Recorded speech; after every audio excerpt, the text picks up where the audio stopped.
Bonjour tout le monde, bienvenue à cette activité sur la recherche avec et pour les personnes concernées, progrès et bonnes pratiques. Mon nom est Ariane Quintal et je travaille comme conseillère à la mission universitaire au CIUS du Centre-Sud de l'île de Montréal et je vais co-animer cette activité avec mon collègue Jean-Philippe Galipeau qui travaille comme professionnel de recherche et responsable de la programmation du transfert de connaissances à l'Institut universitaire sur les dépendances du CIUS du Centre-Sud de l'île de Montréal. Donc, aujourd'hui, nous allons voir différentes pratiques ou différentes bonnes pratiques, différents beaux exemples de collaboration qui ont lieu entre trois instituts universitaires de notre établissement, c'est-à-dire l'Institut universitaire sur les dépendances, l'Institut universitaire Jeunes en difficulté, ainsi que l'Institut universitaire sur la réadaptation en déficience physique de Montréal. Je vais juste vous présenter un petit plan de l'activité avant qu'on plonge directement dans le contenu. Donc, je vais commencer avec une petite mise en contexte sur ce qu'est la recherche avec et pour les personnes concernées. Puis, je vais vous présenter en fait, Jean-Philippe va vous présenter nos excellents panélistes. Puis, Jean-Philippe va échanger avec nos panélistes sur les bonnes pratiques et je vais conclure avec un mot de la fin.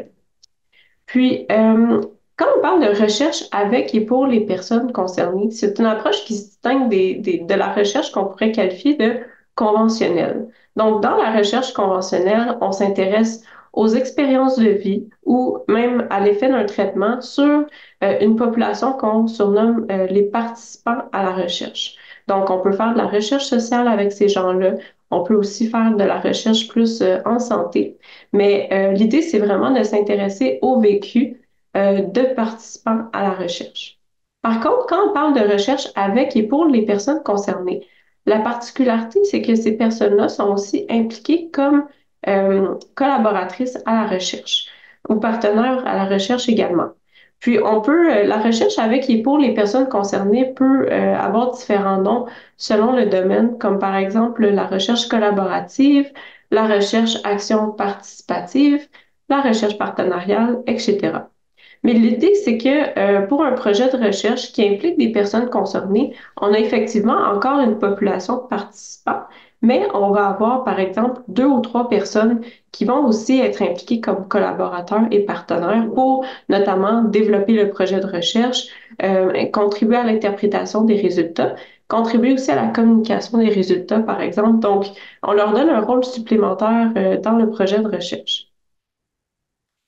J'utilise aussi le terme personne concernée qui peut sembler peut-être un peu abstrait pour le public, mais en réalité, ce terme-là peut décrire les différentes réalités ou les différents contextes dans lesquels on peut impliquer ces gens-là en recherche. Donc, selon les domaines, il y a quand même plusieurs appellations qui sont utilisées que vous reconnaîtrez, comme par exemple, dans la recherche en santé, on parle souvent de patients partenaires. Dans la recherche sociale, on peut parler d'usagers ressources ou de personnes ayant des savoirs expérientiels. Donc, c'est un peu, on considère que, bon, personne concernée, c'est une expression qui est un peu plus inclusive des différentes réalités. Puis, bon, j'ai parlé de la recherche avec et pour les personnes concernées, mais il y a des activités adjacentes à la recherche dans lesquelles ces personnes-là peuvent être aussi impliquées, comme par exemple le transfert de connaissances qui implique de communiquer ou rendre utilisables des résultats de recherche. On peut aussi impliquer les personnes concernées comme collaboratrices dans l'évaluation de programmes ou l'amélioration des services. Puis ici, j'ai mis une liste d'exemples de projets dans lesquels on peut impliquer des personnes concernées comme collaboratrices. Par exemple, un projet qui vise à comprendre un phénomène, autant une recherche sociale qu'une recherche plus biomédicale, développer des interventions médicales ou psychosociales, mais aussi des recherches qui portent sur la gouvernance et des orientations stratégiques ou donc, par exemple, par la mise en place d'un comité qui inclurait des personnes concernées. Puis aujourd'hui, certains de nos panélistes vont justement nous donner des exemples intéressants de ces implications-là. J'ai aussi mis dans le bas une référence additionnelle auquel vous pouvez vous référer, que je vais inclure dans le chat, sur les bonnes pratiques en matière de recherche avec les personnes, avec et pour les personnes concernées. Puis, quelle est la valeur ajoutée de la recherche avec et pour les personnes concernées? Donc, autrement dit, pourquoi est-ce qu'on fait ça? Tout d'abord, les personnes concernées ont une grande expérience, une grande expertise face aux phénomènes étudiés. Le fait de les impliquer en recherche aussi leur permet de s'émanciper dans la résolution de problématiques parfois difficiles qui les touchent directement. Donc, souvent, il y a des problématiques qui sont extrêmement difficiles à résoudre, puis les gens peuvent se sentir un peu démunis dans leur résolution, mais la recherche, c'est comme un levier d'action. Donc, le fait de les impliquer, c'est une belle opportunité aussi, puis c'est valorisant et gagnant pour toutes les parties prenantes. Le fait d'impliquer les personnes concernées en recherche confère également une plus grande faisabilité au projet, parce que nos personnes concernées ont un pouls du terrain. Elles sont souvent impliquées dans des associations, des regroupements, des groupes de soutien. Donc, si on souhaite faire un projet de recherche, ça peut être utile pour le recrutement, par exemple. Puis, enfin, elles ont également une connaissance intime des trajectoires de santé et de services sociaux en tant qu'usagers, contrairement aux chercheurs. Donc, évidemment, on va discuter de plusieurs exemples avec nos excellents panélistes, mais l'idée vraiment, c'est que en impliquant les personnes concernées, ça va accroître grandement la validité et la pertinence du projet et de ses résultats. Alors, sans plus tarder, je vais donner la parole à mon collègue Jean-Philippe qui va nous présenter nos excellents panélistes.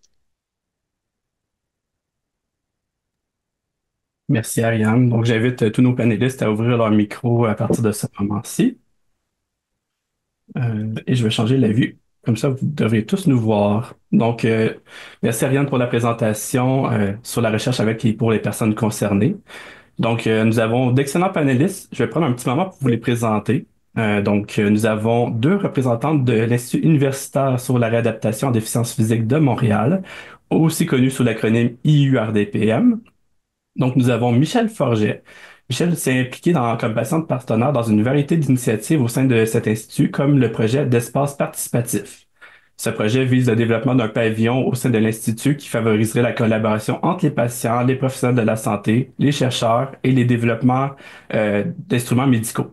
Elle s'est également impliquée dans différentes initiatives externes à Nautilus, comme un projet d'aménagement dans un hôpital près de chez elle. Bonjour, Michel. Bonjour. Nous avons également Diana Zidarov qui mène différents projets de recherche visant à développer et évaluer l'impact d'interventions innovantes en réadaptation offertes aux personnes ayant une déficience physique, dont les personnes ayant subi une amputation ou une lésion à la moelle épinière. Elle s'implique auprès des patients partenaires dans différents projets de façon assez régulière. Bonjour, Diana. Bonjour, merci de m'avoir ici. Donc, petite mise en situation, Madame Forget n'a pas été directement impliquée comme patiente partenaire auprès de Madame Zidaroff. Toutefois, les deux se connaissent parce que Michel Forget s'est impliqué comme participante à certains des projets de Madame Zidaroff.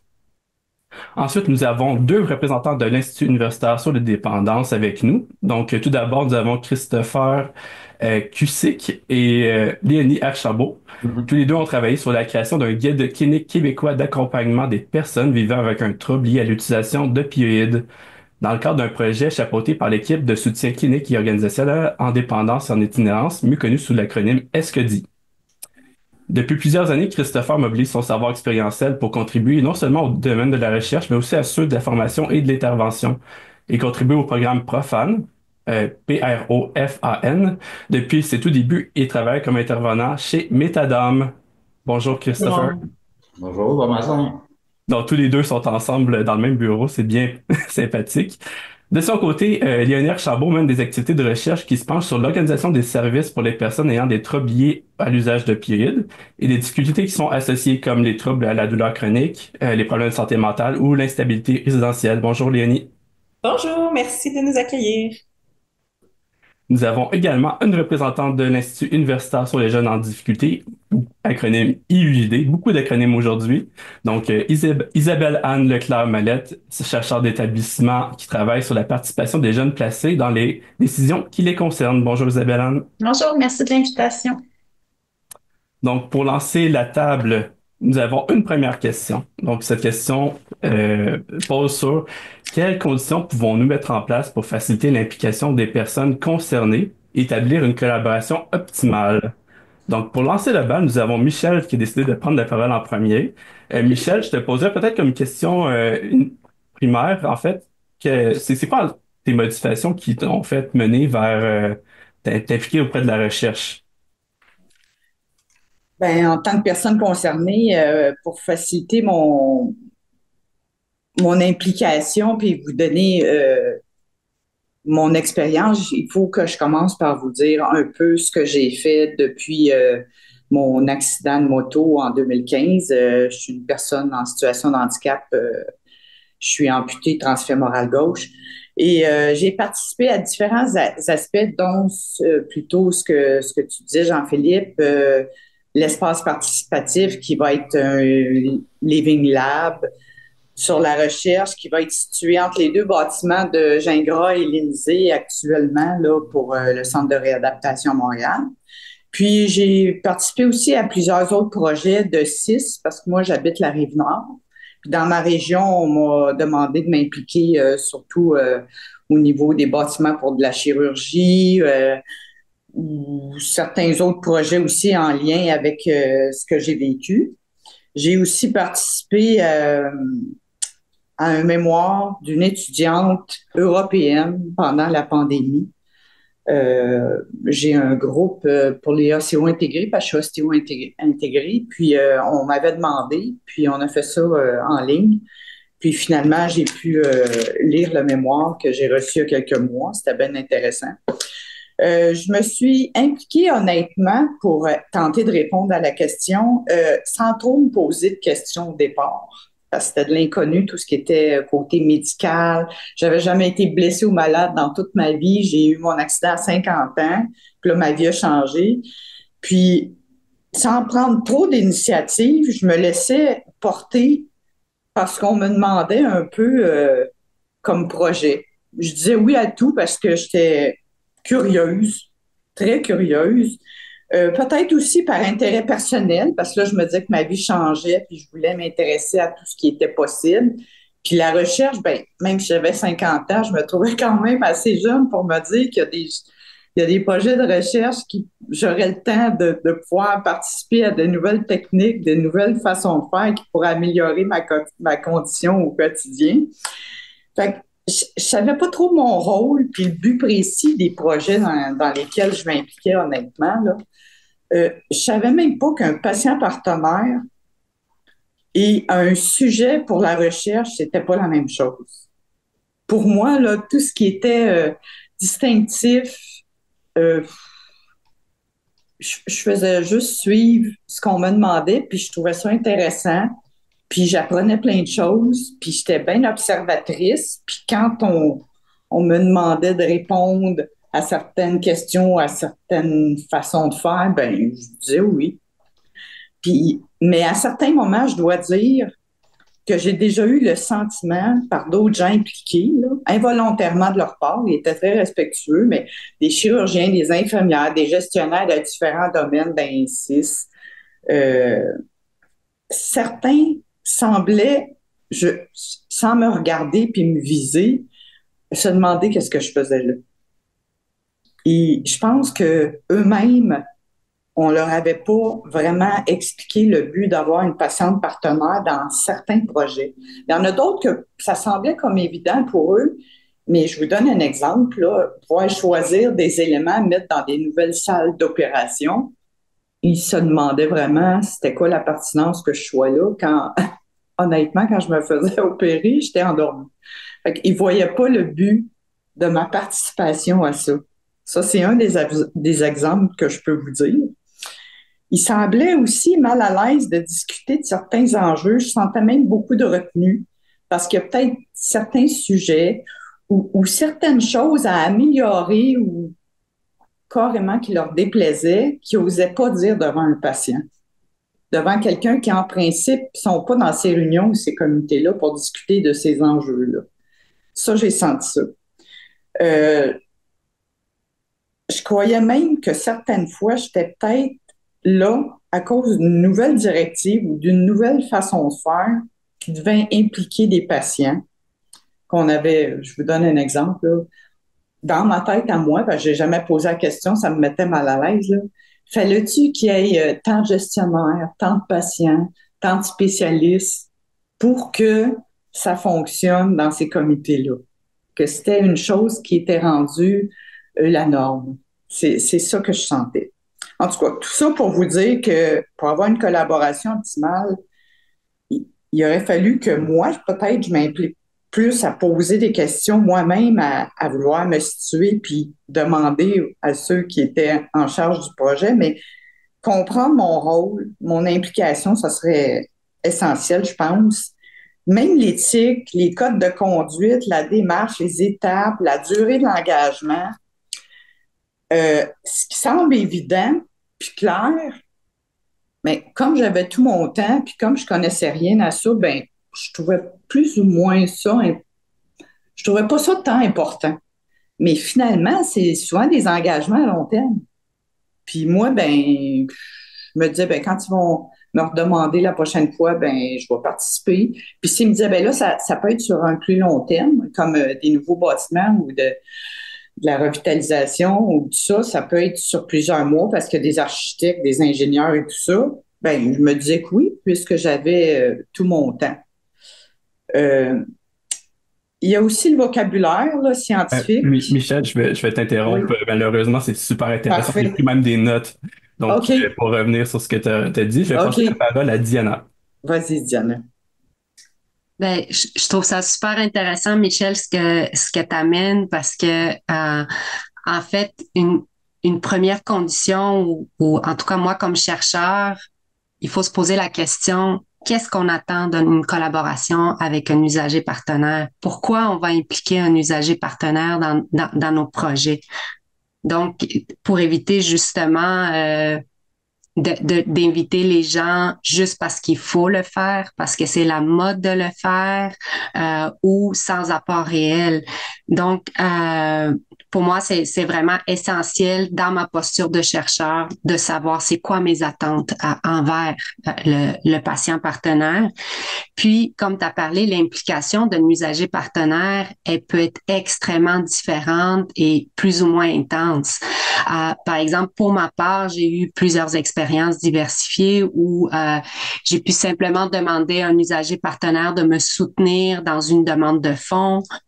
J'ai demandé à des usagers partenaires de revoir certains documents de collecte de données. Par exemple, j'ai développé un sondage ou j'ai développé un guide d'entrevue, puis je sollicite la personne pour qu'elle me donne son avis. Est-ce que mes questions sont claires? Est-ce que justement j'ai un jargon recherche? Est-ce que il y a des trucs qui manquent? Est-ce que j'aurais pu mieux formuler mes questions? Donc, c'est vraiment d'avoir son avis. Et j'ai également travaillé avec des usagers partenaires vraiment pour co-construire des interventions, des protocoles. Donc là, c'était plus intense, plus fréquent comme rencontre sur une plus longue période. Fait que je pense que c'est important de clarifier cet aspect-là. L'autre aspect important pour moi, dans mon expérience, c'est justement de vérifier au préalable, est-ce qu'on a envie de travailler ensemble? Autant le patient partenaire avec moi que moi avec lui. Donc, surtout, comme je disais, donc quand tu parles d'implication en long terme pour des bâtisses ou peu importe, c'est important qu'on soit à l'aise. Donc, moi, ce que je fais dans mes projets, ce que je fais, c'est que je fais toujours un premier contact par courriel avec la personne parce que souvent, je vais pas connaître la personne, elle va être recommandée par des cliniciens. Puis là, je vais clarifier mes besoins, je vais voir si la personne est intéressée par ce type de projet-là. Puis, si j'ai une réponse positive, ben là, dans tous les cas, je planifie une rencontre. Souvent, ça va être une rencontre virtuelle, mais une rencontre où on va échanger. Donc, moi, je vais me présenter, je vais parler de mes projets de recherche, de mon background clinique. Je vais demander aussi à la personne de dire, ben, vous, c'est quoi vos expériences? Pourquoi vous êtes intéressé par la recherche ou par mon projet de recherche? Donc, juste pour voir comment on s'entend ensemble. Puis, juste après, je vais rentrer dans les aspects plus concrets de l'implication. Puis là, tu sais, tu parlais tantôt de clarifier ton rôle. Ben, pour moi, ces discussions servent vraiment à ça. Donc, de dire, regardez, voici mes attentes, j'aurais besoin que vous participiez à tel. telle chose, ce serait ça, ce serait telle fréquence, telle durée. Est-ce que ça vous convient? Je vais aussi profiter pour voir est-ce que vous êtes disponible, mais est-ce que vous avez aussi des besoins? Tu sais, vous pouvez me dire, oui, je suis intéressée de t'aider, mais par exemple, moi, j'ai pas accès à un ordinateur ou j'ai pas accès à Internet. Donc, c'est à moi de voir si mon usager partenaire a certains besoins, puis comment je peux lui rendre la vie plus facile pour qu'il puisse m'aider. Puis, évidemment, aussi à ce moment-là, je vais aussi aborder la question de la reconnaissance ou du dédommagement. Parce que ça, c'est quelque chose d'important. Donc, tout va être clair. Puis, je vous dirais que moi, dans tous les cas, je vais formaliser ça soit par un courriel, soit par une entente de collaboration. Donc, un courriel, souvent quand l'implication est quelque chose de plus court, de ponctuel, juste pour être sûr qu'on s'est entendu sur les choses, que la personne, tu sais, que la discussion a bien reflété ça, que la personne est d'accord. Et je vais faire, par exemple, une entente plus formelle lorsque l'implication est à plus long terme ou, par exemple, il y a certains risques.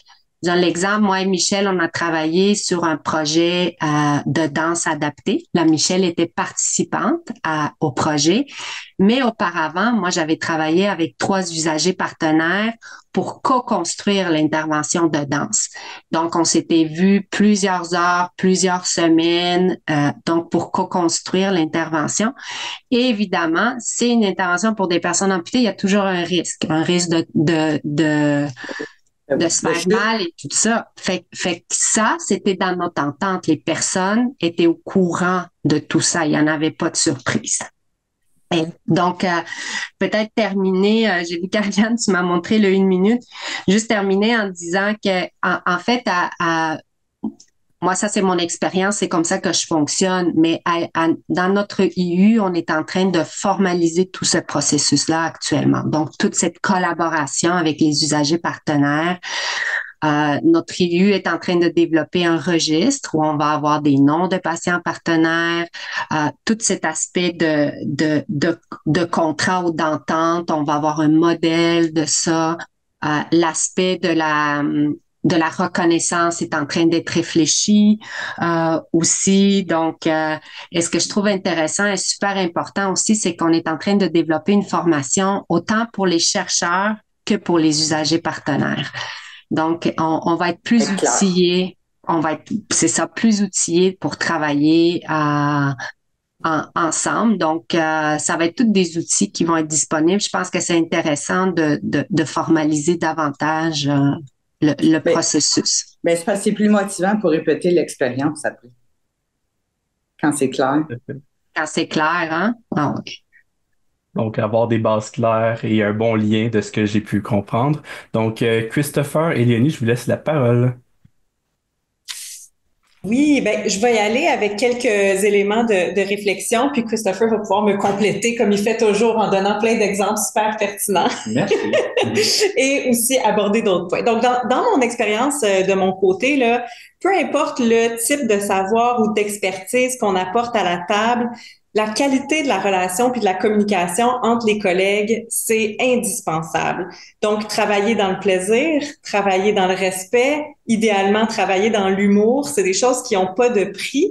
Et il y a un ingrédient sur lequel on a très peu de contrôle dans la vie, heureusement ou malheureusement, je vous laisse en juger.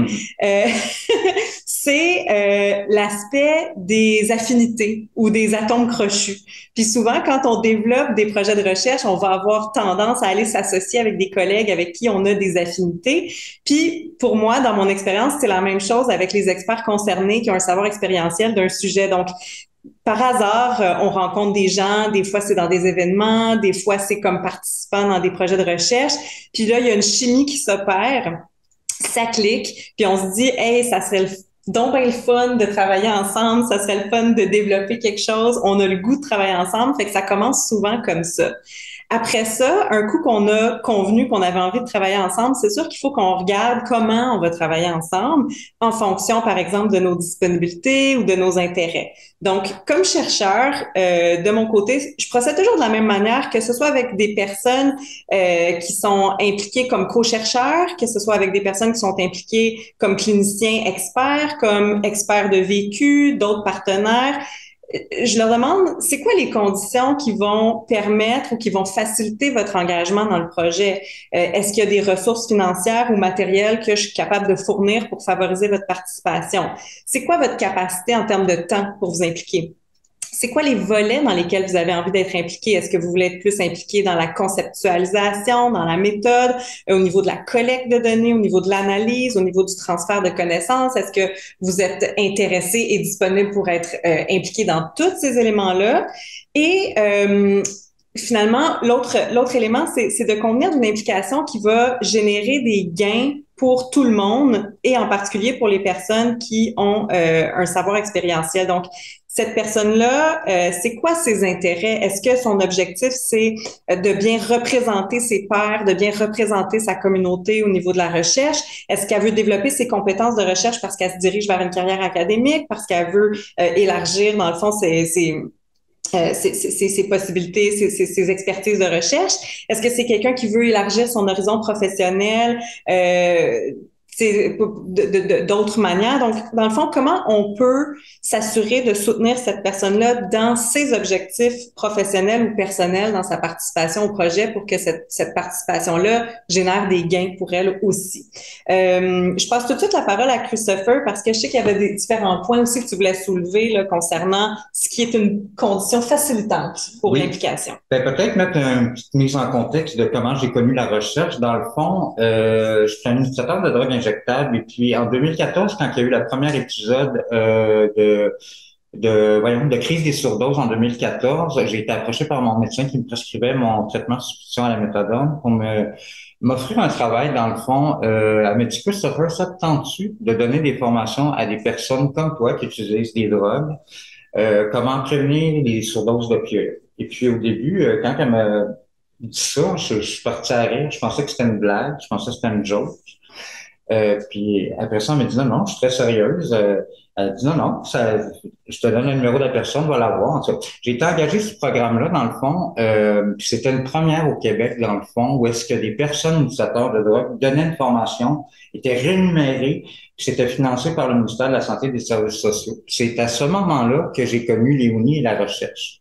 Puis je dois être honnête avec vous, à ces débuts-là, en 2015, un peu comme Micheline ou Michel, j'avais aucune idée de ce que ça mangeait un chercheur, j'avais aucune idée à quoi ça ressemblait, je savais même pas ce que ça faisait. Puis peut-être dans les débuts, justement, qu'on commence à participer à ces choses-là, de vraiment définir qu'est-ce que ça fait, à quoi ça va servir, à quoi notre implication, dans le fond, elle va servir. Parce que moi, à ce moment-là, je le savais pas. Puis je le sais aussi que c'est difficile de rejoindre des gens comme moi qui sont utilisateurs de substances pour plein de situations. On a des traumas, on a souvent des problèmes de santé mentale. Déjà qu'on a une dépendance aux opioïdes, on a besoin de notre substance pour être en sevrage. Ça peut être un enjeu aussi. Donc, au début, je voyais pas du tout l'intérêt, mais j'y participais parce que une chose qui est importante aussi dans la recherche avec les personnes concernées, faut les payer. Tu sais, si on va avoir, c'est comme les personnes, les chercheurs qui nous interviewent sont payés. Ben, nous aussi, on va être payés. C'est normal, c'est comme ça que ça marche dans la vie. Je veux pas dire que c'est comme ça, mais la vie, on a besoin d'argent pour vivre. Bon. Donc, une des choses qui m'a interpellé, moi, je suis honnête, c'était l'argent. Puis au cours là, ça fait pratiquement 9 ans que je participe avec Léonie, qu'on fait des recherches ensemble. Au début, je voyais pas du tout l'intérêt, mais au fil des années, j'ai vraiment vu que ça venait vraiment valider le travail que je faisais, que ça valorisait vraiment ce que je faisais. Puis c'était la première fois. Puis moi, je suis vraiment choyé parce que Léonie, c'est elle qui s'adapte à moi, c'est pas moi qui s'adapte à elle. Puis je vous le dis, moi, elle me traite comme un roi. Moi, je suis vraiment chanceux. C'est elle qui se déplace venir me voir. J'ai pas besoin de rien amener. Elle m'amène mon café, mon bagel. Je suis vraiment chanceux. Voudrais-tu rajouter quelque chose? C'est difficile de rajouter quelque chose après ça. Mais aussi, je pense que c'est important de dire que tu as travaillé dans beaucoup de projets avec beaucoup d'autres chercheurs aussi. Tu es impliqué dans beaucoup de choses, fait que donc ton bagage est très riche. Tu as mentionné quelque chose, tu sais, par rapport à s'adapter aux personnes, puis là, je sais même pas si j'ai assez de temps pour le dire, mais coupez-moi pas, ça sera pas si long que ça. Yeah. Dans le fond, c'est vrai que depuis plusieurs années, dans ma pratique de chercheur puis dans ma vie en général, j'ai adopté les grands principes de l'approche sensible au traumatisme et à la violence. Puis j'ai envie d'en parler parce que tu as évoqué des choses qui mènent à ça. Ce que ça implique, l'approche sensible au traumatisme et à la violence, c'est d'interagir avec les autres humains qui nous entourent à travers la reconnaissance que les personnes ont possiblement, dans leurs expériences, subi des traumatismes ou des violences, puis que nos interactions avec eux doivent à tout prix ne pas raviver ou ne pas renforcer ces traumatismes-là, bien au contraire. Par exemple, ça veut dire de s'assurer que les personnes avec qui on est en interaction sont dans des environnements qui sont psychologiquement et physiquement sécuritaires pour eux. Ça veut dire que mes collègues, tous mes collègues, mais en particulier ceux qui ont un savoir expérientiel en lien avec l'usage de substances, parce que comme tu l'as dit, c'est souvent des personnes qui ont vécu plusieurs traumas, dans le fond, que tous mes collègues se sentent psychologiquement et physiquement en sécurité lorsqu'ils sont en interaction avec moi. Par exemple, justement, je vais aller leur proposer de les rejoindre là où ils sont plutôt que de leur dire, ben, traverse la ville pour venir à mon bureau, par exemple. Donc, je veux vraiment limiter au maximum les risques d'inconfort, les risques liés aux incertitudes, les risques liés à toute déstabilisation. Quand même, tu m'offres toujours de venir me rejoindre, mais bon, j'aime bien ça venir à Métadame ici, on est bien. Comme on disait, puis on disait aussi tantôt, tu sais, la question de donner des possibilités puis des choix aux gens, parce qu'utiliser une approche sensible au traumatisme et à la violence, ça veut justement dire de donner. J'avais mis mon 8 minutes, mais j'ai presque fini. Ça veut dire aussi de donner aux gens le choix et la liberté de s'impliquer comme ils veulent, sans contrainte, de pas générer des sentiments d'impuissance ou d'inconfort pour les gens. Au contraire, ça veut dire de leur donner les moyens pour qu'ils puissent déployer leurs forces, déployer leurs compétences pour que leur expérience de collaboration avec les chercheurs soit satisfaisante pour eux. Je m'arrête ici. Est-ce qu'on a terminé? On a fini notre 8 minutes, mais on va en parler tout à l'heure. Exact. Je vous offre la parole tout de suite après l'intervention de Isabelle-Anne. Isabelle-Anne, je te laisse la parole. Merci. En fait, moi, ce que j'avais envie de dire, c'est que je suis vraiment en position d'apprenante ici. Donc, moi, je suis chercheur d'établissement. Je suis une chercheure, on va dire, en émergence. Là, donc, je suis quand même une jeune chercheure. Puis, les approches participatives, c'est pas ce que j'ai appris, moi, quand j'ai fait mon doctorat en psychoéducation, quand j'ai fait ma maîtrise. On n'était pas dans ces eaux-là, mais pas du tout. Donc, pour moi, la participation des personnes concernées dans les recherches, c'est vraiment un intérêt qui est relativement nouveau, puis qui s'inscrit aussi dans un intérêt à mon institut universitaire. On est plusieurs là, à s'intéresser à la question, puis on a même décidé cette année, en fait, de choisir, on a toujours une thématique annuelle, puis là, on a choisi la thématique de la participation des personnes concernées dans la recherche, puis dans le développement de pratique aussi. Donc, je voulais commencer par mettre ça en contexte. Ça va peut-être aussi vous aider à comprendre où j'en suis rendue dans mes réflexions par rapport à la participation. Mais moi, c'est beaucoup des enjeux, en fait, que je vais malheureusement soulever par rapport à la participation des jeunes parce que la population à laquelle je m'intéresse, moi, plus particulièrement, ce sont les jeunes qui sont placés sous la loi de la protection de la jeunesse. Et ces jeunes-là, en fait, ils sont difficiles à rejoindre autant au niveau d'une recherche plus conventionnelle comme l'a présenté Ariane, mais je dirais quasiment encore plus lorsqu'on est dans une idée plus participative là, pour venir prêter main forte là, à un projet de recherche.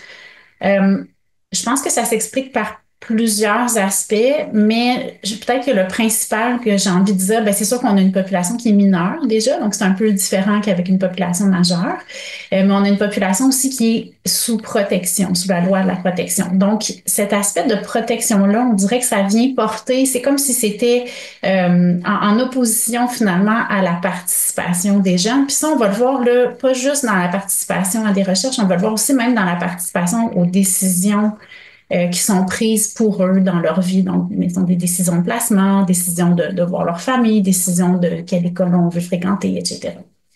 Et c'est ce qui fait en sorte là, que ça peut être très, très ardu, en fait, d'avoir des jeunes qui sont en ce moment en placement dans une recherche participative. D'autant plus que c'est une situation qui est quand même passagère. Là. Ça ne veut pas dire que le jeune il va repasser toute sa vie en placement. Il peut avoir un an de placement. Et bon, il y a différents cas de figure. Puis c'est un peu ce que j'avais envie de passer comme message aujourd'hui. Je me dis, je crois il y a beaucoup de sensibilisation à faire en fait pour pouvoir favoriser la participation là, des jeunes qui sont placés. Entre autres, au niveau simplement de l'éthique, par exemple, donc les processus éthiques, tu sais, on va le voir des fois des recherches participatives. Le devis va être peut-être un peu moins linéaire que si on était dans un processus plus conventionnel de recherche. Puis, ça peut être difficile des fois de faire comprendre, par exemple, au bureau éthique, bon, ben moi, je vais pas déposer tout de suite mon questionnaire ou j'aurai pas encore ce parti-là de l'étude. Ça va être graduel. Je vais le faire au fur et à mesure parce que ben, je veux le faire en collaboration avec des jeunes. Donc, ça, entre autres, ça fait partie des difficultés. Puis aussi au niveau des milieux de pratique qui s'occupent de ces jeunes-là, je pense qu'il y a de la sensibilisation beaucoup à faire par rapport au fait que ça les met pas nécessairement en danger que de participer à des recherches. Euh, Tu sais, j'écoutais mes collègues, là, puis je trouvais ça intéressant d'entendre qu'il y avait quelque chose qui se faisait de façon très organique dans les liens qui se créaient, puis les affinités. Mais nous, on peut pas avoir ce contact-là direct avec les jeunes. Donc, il faut comme passer par des intermédiaires, ce qui veut dire qu'il faut passer par la convenance, par les chefs de service, puis après ça, par les intervenants. Puis même au niveau des intervenants, souvent, il y a une sélection qui se fait des jeunes les intervenants vont se dire, ah, ben, ce jeune-là, il est peut-être plus articulé ou il y a moins de problèmes de comportement ou bon, il y a des caractéristiques qui font que moi, en tant qu'intervenant, je pense c'est plus favorable pour lui de participer ou de ne pas participer. Donc, c'est plus dur d'installer cette espèce de complicité-là, ben, qu'on voit déjà là, chez nos participants, les participants du panel. Ça se fait de façon un peu moins naturelle. Donc, je pense que c'est ça. Il y a de la sensibilisation à faire, puis aussi auprès des chercheurs. Là, je vais parler pour ma propre expérience, mais je pense que parfois, dans certains domaines de recherche, moi, je viens de la psychoéducation, je travaille beaucoup avec des gens en criminaux, en psychologie. J'ai plus de temps. Mais donc, nous aussi, on a à changer finalement nos façons de faire pour pouvoir favoriser là, ce type de recherche-là, qui est très importante, je pense. Je vais m'arrêter là. Ben, c'est excellent, merci Isabelle Anne.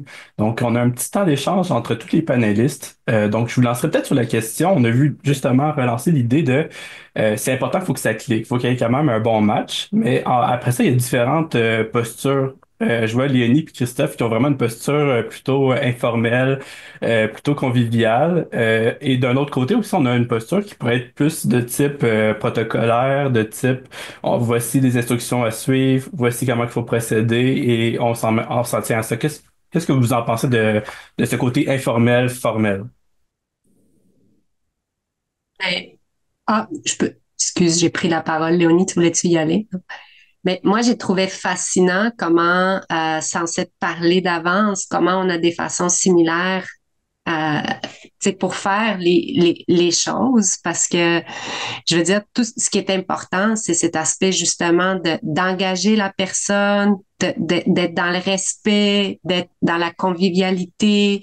Donc, peu importe le processus, je pense que ce qu'on veut aussi, c'est une communication claire. On veut pas de malentendus.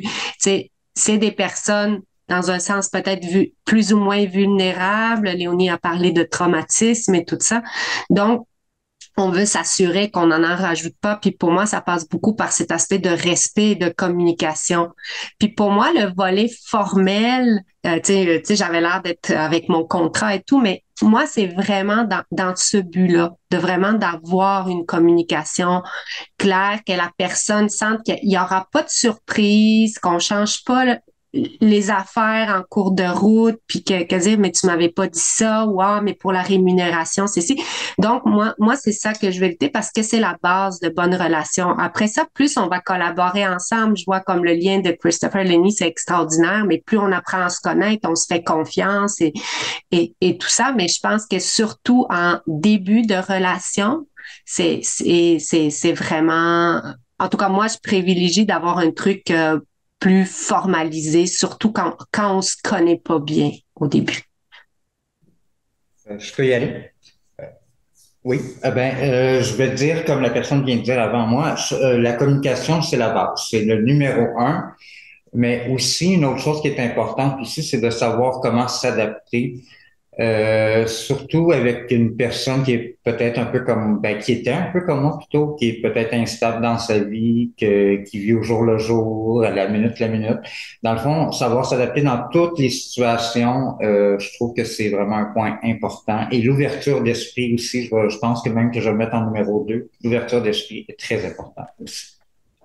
Est-ce que pendant qu'on a notre micro d'ouvert, j'aimerais ça aussi rebondir sur un élément que Diana a mentionné, la notion de vulnérabilité. Je trouve que c'est un point vraiment important à discuter parce que on a tous été un patient ou un usager de service dans notre vie, dans X contexte, pour X raisons. Donc, on sait tous que ça peut nous mettre dans des positions de vulnérabilité ou d'impuissance parce que la structure du système de santé puis de services sociaux génère des situations d'impuissance ou de vulnérabilité. Puis pour cette raison-là, je trouve que c'est particulièrement important de pas reproduire ces oppressions-là dans nos équipes de travail, surtout lorsqu'on travaille avec des personnes qui sont là pour représenter le vécu patient. Donc, je trouve que la question de la vulnérabilité, elle est souvent très contextuelle plus que, tu sais, elle est pas inhérente souvent à la personne, elle est imposée par un contexte qu'on veut déconstruire, je pense, là, ou qu'on tend à vouloir déconstruire, si possible. Moi, est-ce que je peux ajouter quelque chose? J'ai vécu ce que vous avez vécu, des complicités avec certaines personnes dans certains projets, mais j'ai aussi vécu d'être dans des groupes de recherche, donc des gens que je voyais pour la première fois et qui me voyaient pour la première fois.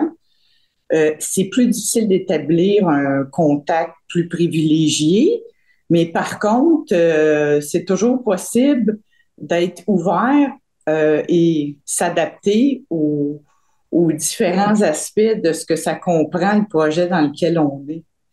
Puis moi, honnêtement, au départ, je recherchais pas vraiment à ce qu'on me comprenne ou qu'on se préoccupe de comment je me sentais parce que j'étais plus là en observatrice, participative quand on avait besoin, mais j'étais beaucoup là pour être juste ouverte à connaître des choses puis des domaines que je connaissais pas puis qui vont faire partie de ma vie, toute ma vie maintenant. Ça sera pas pour une courte période comme quelqu'un qui a été blessé puis qu'on soigne puis qui se guérit puis qui retourne chez eux. Donc, au début, c'est peut-être moi qui se nourrissais des chercheurs, puis des projets, puis des choses qui s'amenaient à moi. Mais à la longue, on vient, qu'on aime ça, puis qu'on veut effectivement que ça se clarifie, puis ça se concrétise, puis on développe des liens plus particuliers avec des gens, c'est vrai. Je pense que c'est important la relation équitable, justement, parce que les chercheurs se nourrissent de toi aussi, sinon tu serais pas là. Et toi, tu te nourris des chercheurs, puis je pense que c'est la base pour que cette relation ait du sens, puis qu'il y ait un apport dans les deux sens. Parce que si c'est déséquilibré, pour moi, à un moment donné, l'une partie ou l'autre partie va finir par débarquer et de plus voir la valeur ajoutée d'être là. Puis que ce soit plus complet, le projet, la recherche. Michel, tu mentionnais qu'être en groupe, c'est plus difficile de créer un lien avec l'équipe dans ce moment-là. Mais l'harmonie peut être là quand même. Dans ce que j'ai vécu, l'harmonie était quand même là. Mais c'est sûr que d'instinct ou de tempérament, on va plus vers certaines personnes qui semblent plus connectées avec nous-mêmes en groupe. Tu sais, moi, j'ai participé déjà à un projet pour une modernisation d'une partie d'un hôpital dans mon secteur. Puis, il y a des rencontres que c'était en groupe pour faire des plans, puis choisir différents plans. Puis là, on faisait un peu comme des casse-têtes pour voir les pièces, qu'est-ce qui serait mieux de mettre là et là. Puis on se rejoignait souvent, finalement, plus les mêmes personnes. Fait que je pense que d'instinct aussi, on connecte plus avec certaines personnes, mais c'était intéressant aussi d'entendre puis de voir aller des gens qui sont différents de nous. je trouvais que ça apportait une autre dimension.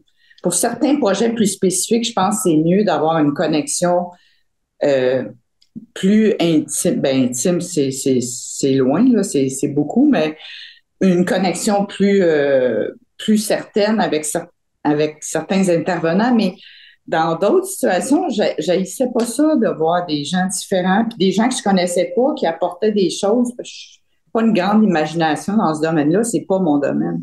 Mais je trouvais ça intéressant aussi. Merci. J'avais, dans le fond, je l'ai écrit dans le chat, mais aussi à nos participants d'écrire des questions. On a une petite période dédiée prochainement. Je vais vous lancer sur une dernière question avec l'échange, puis on va arriver avec les questions pour les participants, puis la deuxième question qui va arriver par la suite.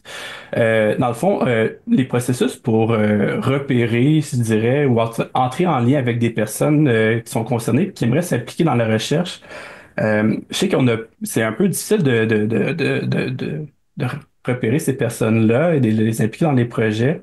Est-ce que de votre côté, vous avez peut-être des idées ou des processus, des initiatives qui ont été faits pour faciliter peut-être cet arrimage-là? Vous voulez dire comment on nous a repérés pour participer? C'est ça la question? Moi, je peux peut-être y aller. Léonie, au début de notre présentation, ben, elle n'en a pas parlé, mais par exemple, Léonie, elle m'avait dit que pour faire une recherche qui était en lien avec les utilisateurs de drogue ou du monde qui consommait, elle était allée vers l'association des personnes qui consommaient. Il y a une association de ça au Québec, puis c'est là qu'elle avait été cognée à la porte, justement. Et puis c'est comme ça que tu avais été mis en contact dans tes premières recherches avec les personnes qui consommaient. Parce que Oui. j'avoue que où est-ce que tu irais recruter sur la rue, aller sur un coin de rue, demander, je pense, oui, ça se ferait, mais encore là. C'est vrai qu'il y a des associations comme l'AQP Sud, là, où j'avais justement, j'ai eu l'expérience de dire, ben, pensez-vous qu'il y a quelqu'un qui pourrait être intéressé à participer à une recherche? Puis c'est vrai que à certains moments, puis comme tu dis, quand on a moins de réseau, on peut procéder de cette manière-là. Je pense que c'est une excellente manière de procéder. Puis lorsqu'on a la chance, d'être dans le milieu depuis plusieurs années, puis là d'avoir développé un réseau, puis surtout quand on fait beaucoup de recherches qualitatives, on rencontre beaucoup de gens dans le cadre d'entrevues qualitatives, puis là on crée des liens. Puis si ces personnes-là acceptent d'être recontactées, ben on peut après ça les solliciter pour leur proposer des collaborations plus intenses. Puis aussi, peut-être j'ai envie de mentionner que dans le domaine qui nous intéresse, Christopher, il y a énormément de participation des organismes par et pour. Quand il y a des congrès, des colloques, des événements qui touchent l'usage de substances, les organismes comme Méthadone, comme l'AQP Sud, comme plusieurs organismes communautaires qui embauchent des personnes avec un savoir expérientiel sont présentes. Et donc, on a énormément d'opportunités d'échange entre les personnes qui ont un savoir expérientiel, les cliniciens, les partenaires communautaires, les chercheurs. On a quand même beaucoup d'opportunités dans notre domaine. Ben, moi, je l'ai vu depuis plusieurs années, depuis 10 ans maintenant. On est partout, vraiment. Tu sais, moi, les premières recherches que j'ai faites, c'était vraiment de base, des petites questions de base. Puis aujourd'hui, vraiment, je vois vraiment la différence. Je suis sollicité de partout. Je suis obligé de dire non, non, non, malheureusement, parce que j'ai un travail à temps plein. Avant, je pouvais faire le nombre de recherches que je voulais. Mais au Québec, on est vraiment chanceux. Pour une personne avec moi, avec un savoir expérientiel d'utilisation de substances, je suis vraiment chanceux. J'étais allé en France il y a 2 ans, juste pour comparer, on est vraiment à l'avance au Québec, vraiment. On est chanceux, on peut se considérer chanceux pour ça. Je me considère chanceux. Parce que tu disais, dans le fond, que les relations de pouvoir sont beaucoup plus aplanies. En fait, on peut même espérer qu'on tend vers quelque chose où il n'y en a pas de hiérarchie de pouvoir, parce que tu disais qu'ailleurs, où tu as vu que c'était pas tout à fait comme ça. Non, vraiment pas, Est-ce que je peux rajouter quelque chose? Oui, tantôt, j'ai pensé 1 minute, mais en réalité, on a encore 5 minutes. Là. C'est moi qui sais trop. Donc, tu peux y aller, Diana. C'est ça. Nous, en réadaptation, le contexte est peut-être différent dépendamment de avec quelle clientèle on travaille. Si je regarde, moi, qui travaille beaucoup avec la clientèle amputée, il n'y a pas vraiment d'association. Donc, c'est plus difficile pour nous d'aller chercher les patients partenaires. Moi, ce que je fais comme stratégie, c'est que je passe beaucoup par les cliniciens. Et je sais pas, au niveau des règles éthiques, je vais tendre à respecter les règles éthiques autant qui s'appliquent à la recherche, dans le sens que je vais toujours demander au clinicien, pourrais-tu penser, je chercherais un tel type de profil, puis le clinicien va parler à la personne, puis il va lui donner mes coordonnées, puis la personne va me contacter, ou la personne va dire au clinicien, j'accepte que le chercheur me contacte, puis va donner ses coordonnées. Je fais quand même attention à cet aspect éthique. Donc, que ce soit la personne qui décide aussi, puis je vais prendre contact, mais c'est plus difficile. C'est sûr que pour les clientèles où il y a des associations, c'est super parce qu'on peut passer directement par les associations, puis ça nous facilite la tâche. C'est pour ça que je suis contente. Tantôt, je disais que notre EU formalisait les choses, puis il voulait créer un registre d'usagers partenaires. Je pense que ça va être très aidant dans ce sens-là pour nos recherches, puis ça va faciliter parce que c'est quand même pas si simple de trouver des usagers partenaires, puis on veut pas non plus toujours, tu sais, demander aux mêmes personnes, tu sais, comme, tu sais, Michel est super impliqué dans plein de trucs, je vois que Christopher est super impliqué, à un moment donné, t'as plus le temps, ou des fois, tu le fais parce que, justement, on a une relation, tu veux pas dire non, mais c'est peut-être un projet qui tente moins, qui t'intéresse moins, donc, je trouve ça intéressant d'avoir comme un éventail de personnes, puis que la personne dise, oui, je suis là parce que ça me tente vraiment, puis ça m'intéresse, ce projet-là, puis pas parce que je t'aime bien, puis je veux te faire plaisir. Dans mon cas, c'était un peu particulier. Ben, particulier.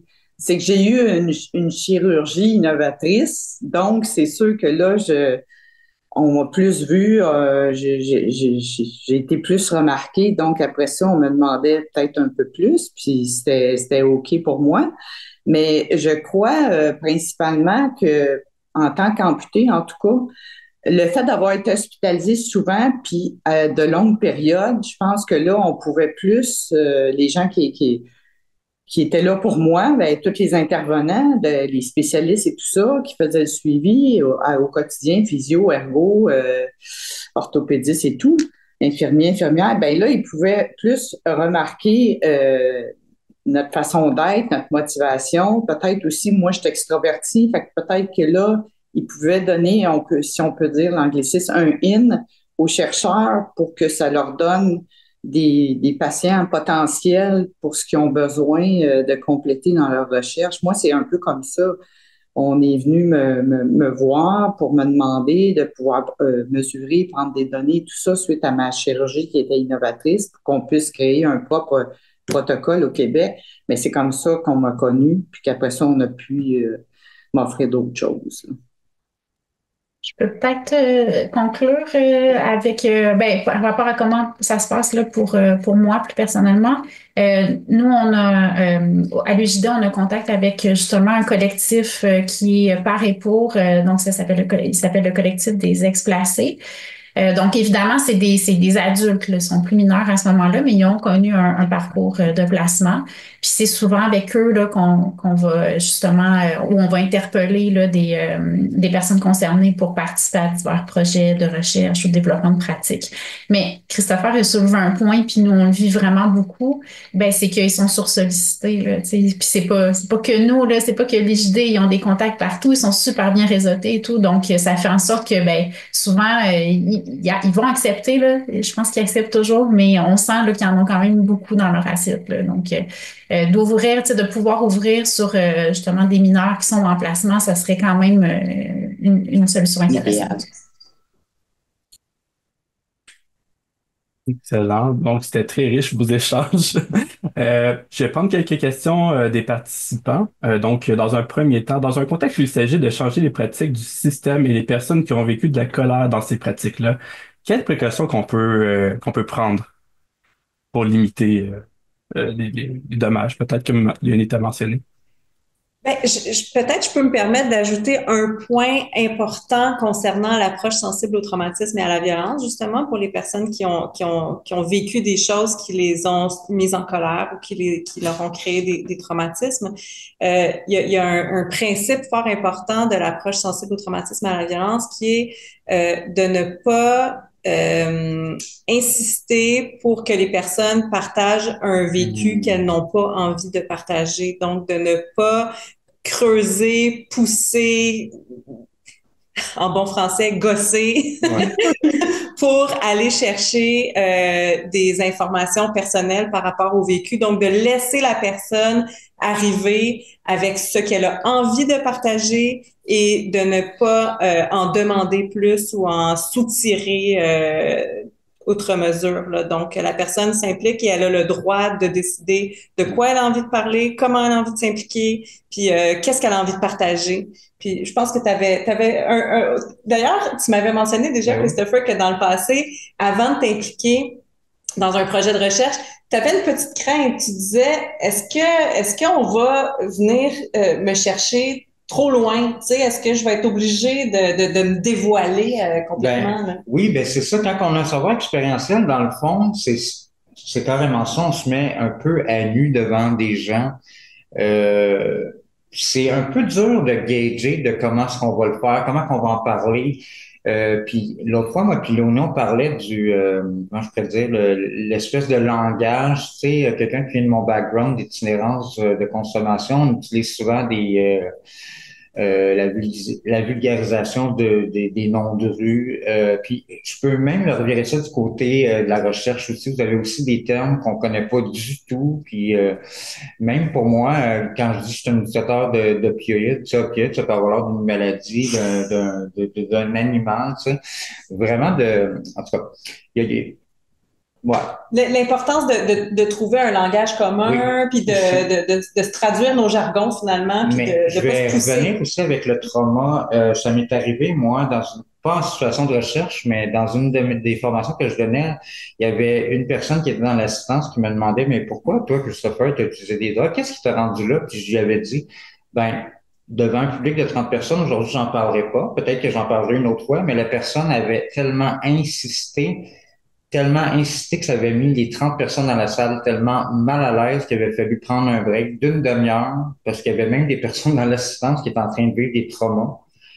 Moi, j'étais en avant, mais aujourd'hui, je gère bien mes traumas, mais être devant un public, vivre des traumas, c'est vraiment pas le fun. Donc, c'est pas parce qu'on a un savoir expérientiel qu'on est obligé tout le temps de tout se dévoiler. Non, puis même chose pour vous autres. C'est vrai, hein? Personne. On est tous des êtres humains, on a toutes des émotions.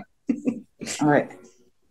Je peux peut-être ajouter quelque chose super intéressant, Léonie puis Christopher, ce que vous dites.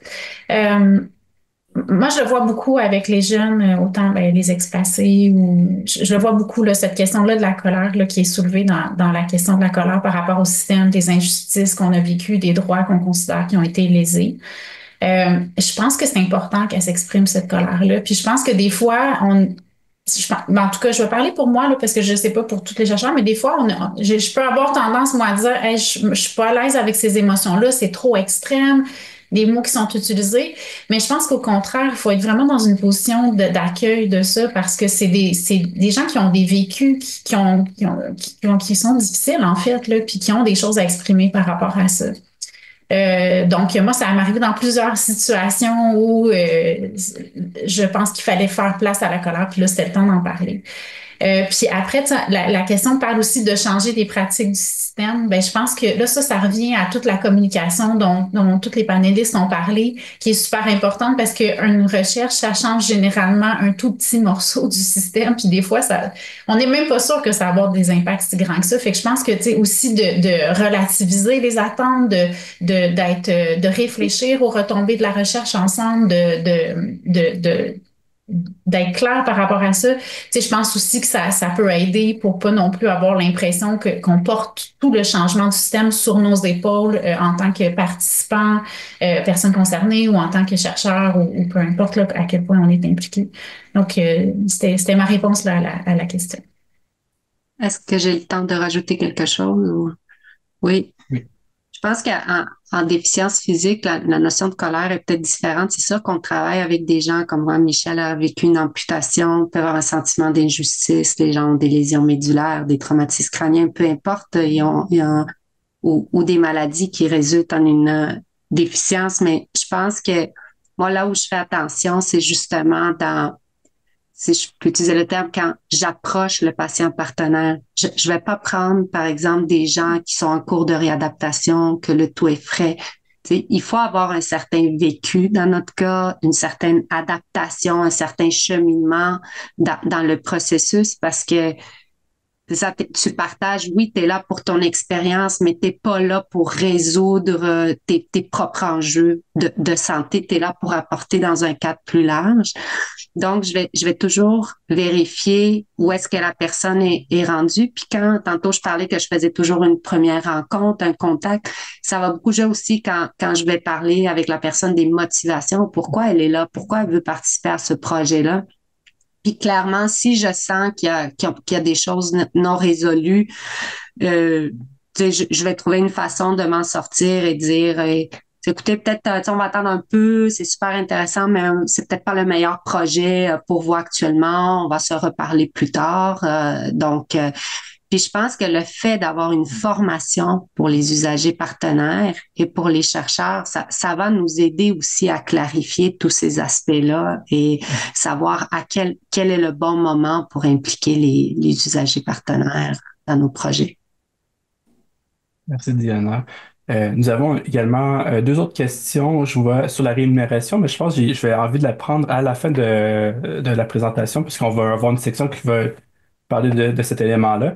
J'ai une petite question avant vous, avant de passer à la prochaine section. Donc, comment avez-vous adapté les deadlines, échéanciers de recherche en lien avec l'inclusion de personnes concernées qui parfois ont des vulnérabilités?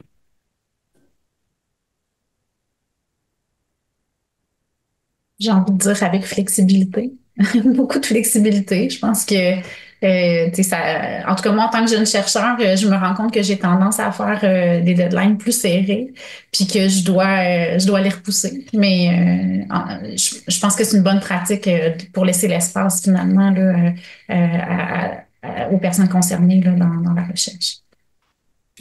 Je pense aussi qu'il faut toujours prévoir des imprévus. Toujours. Ouais.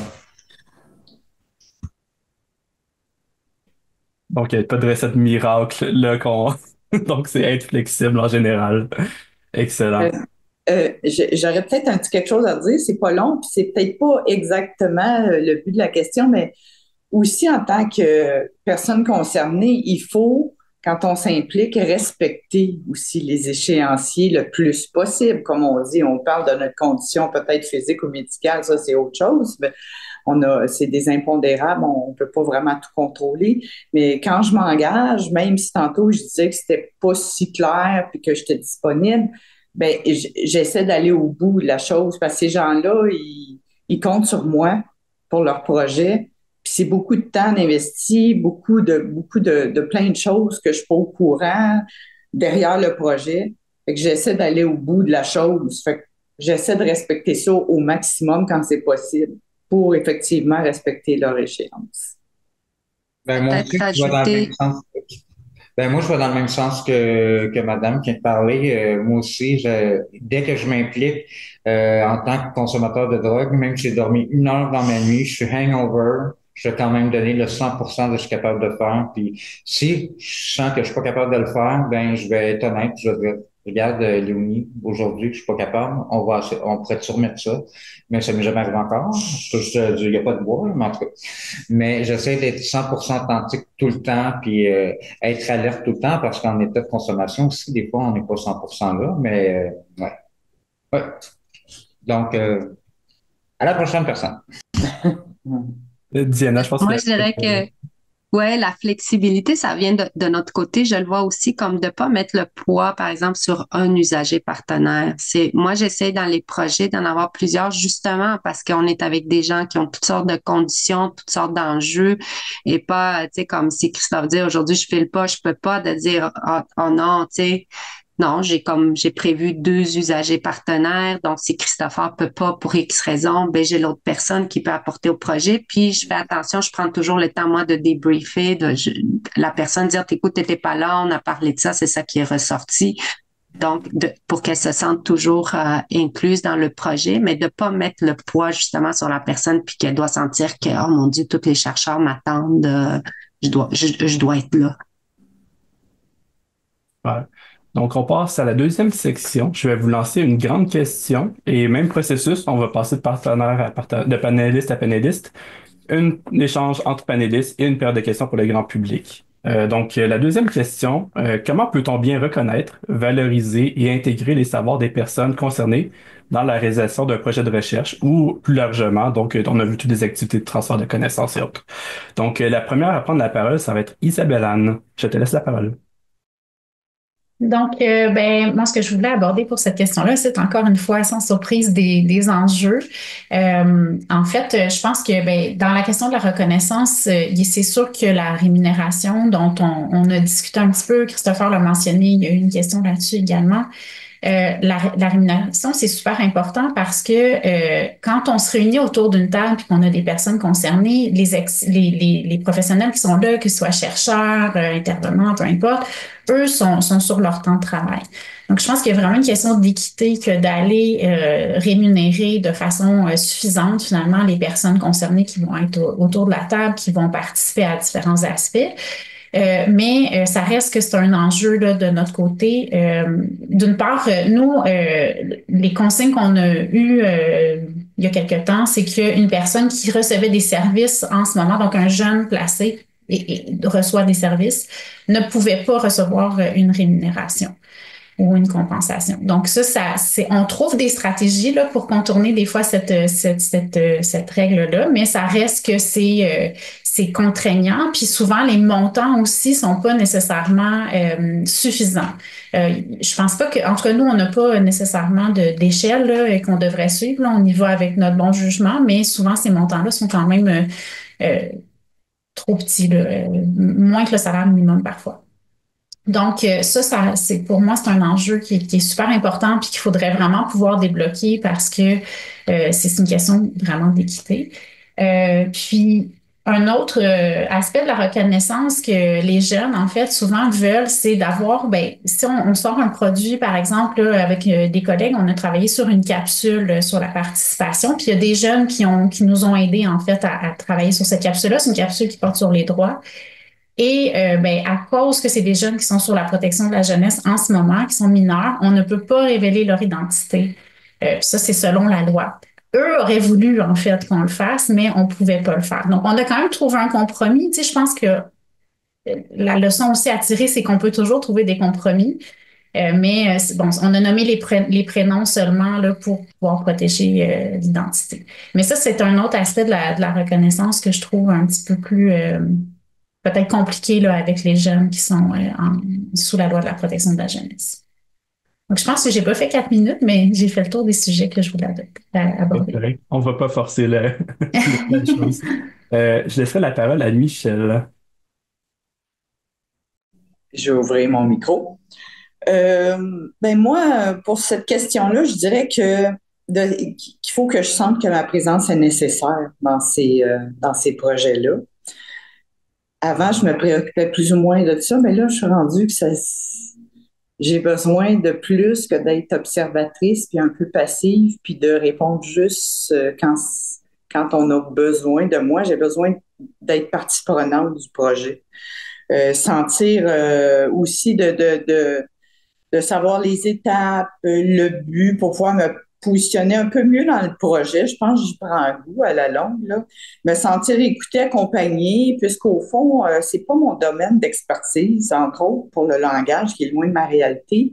Même que quelquefois, même ce matin, là, je cherche le vocabulaire qui serait adéquat, mais des fois, c'est dans ma simplicité, c'est tout ce que je peux offrir parce que mon langage n'est pas le vôtre. Mais je sais qu'on me comprend, mais je veux dire, des fois, je voudrais être plus précise et trouver le bon mot. Mais j'en suis pas encore là en ce qui a trait à ce domaine-là.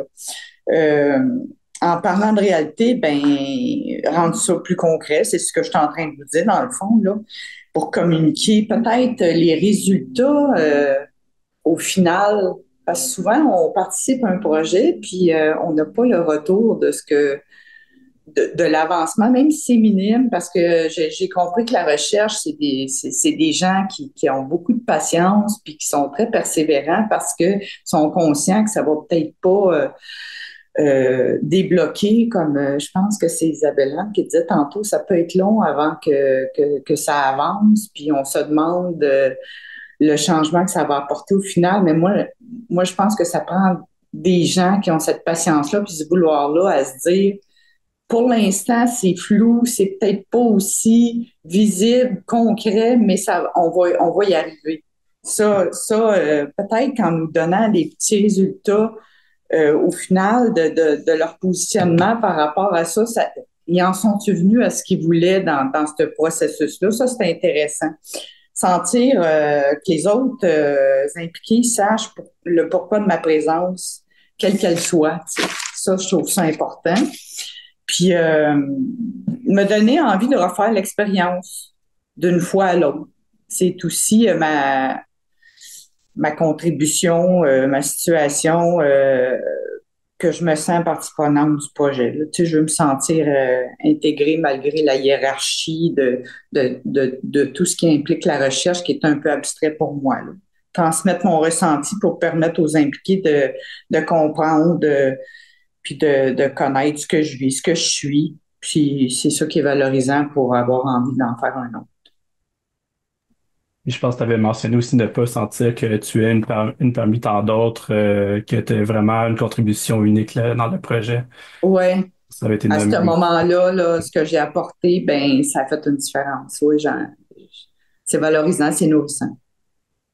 Je passerai la parole à Diana pour la prochaine intervention.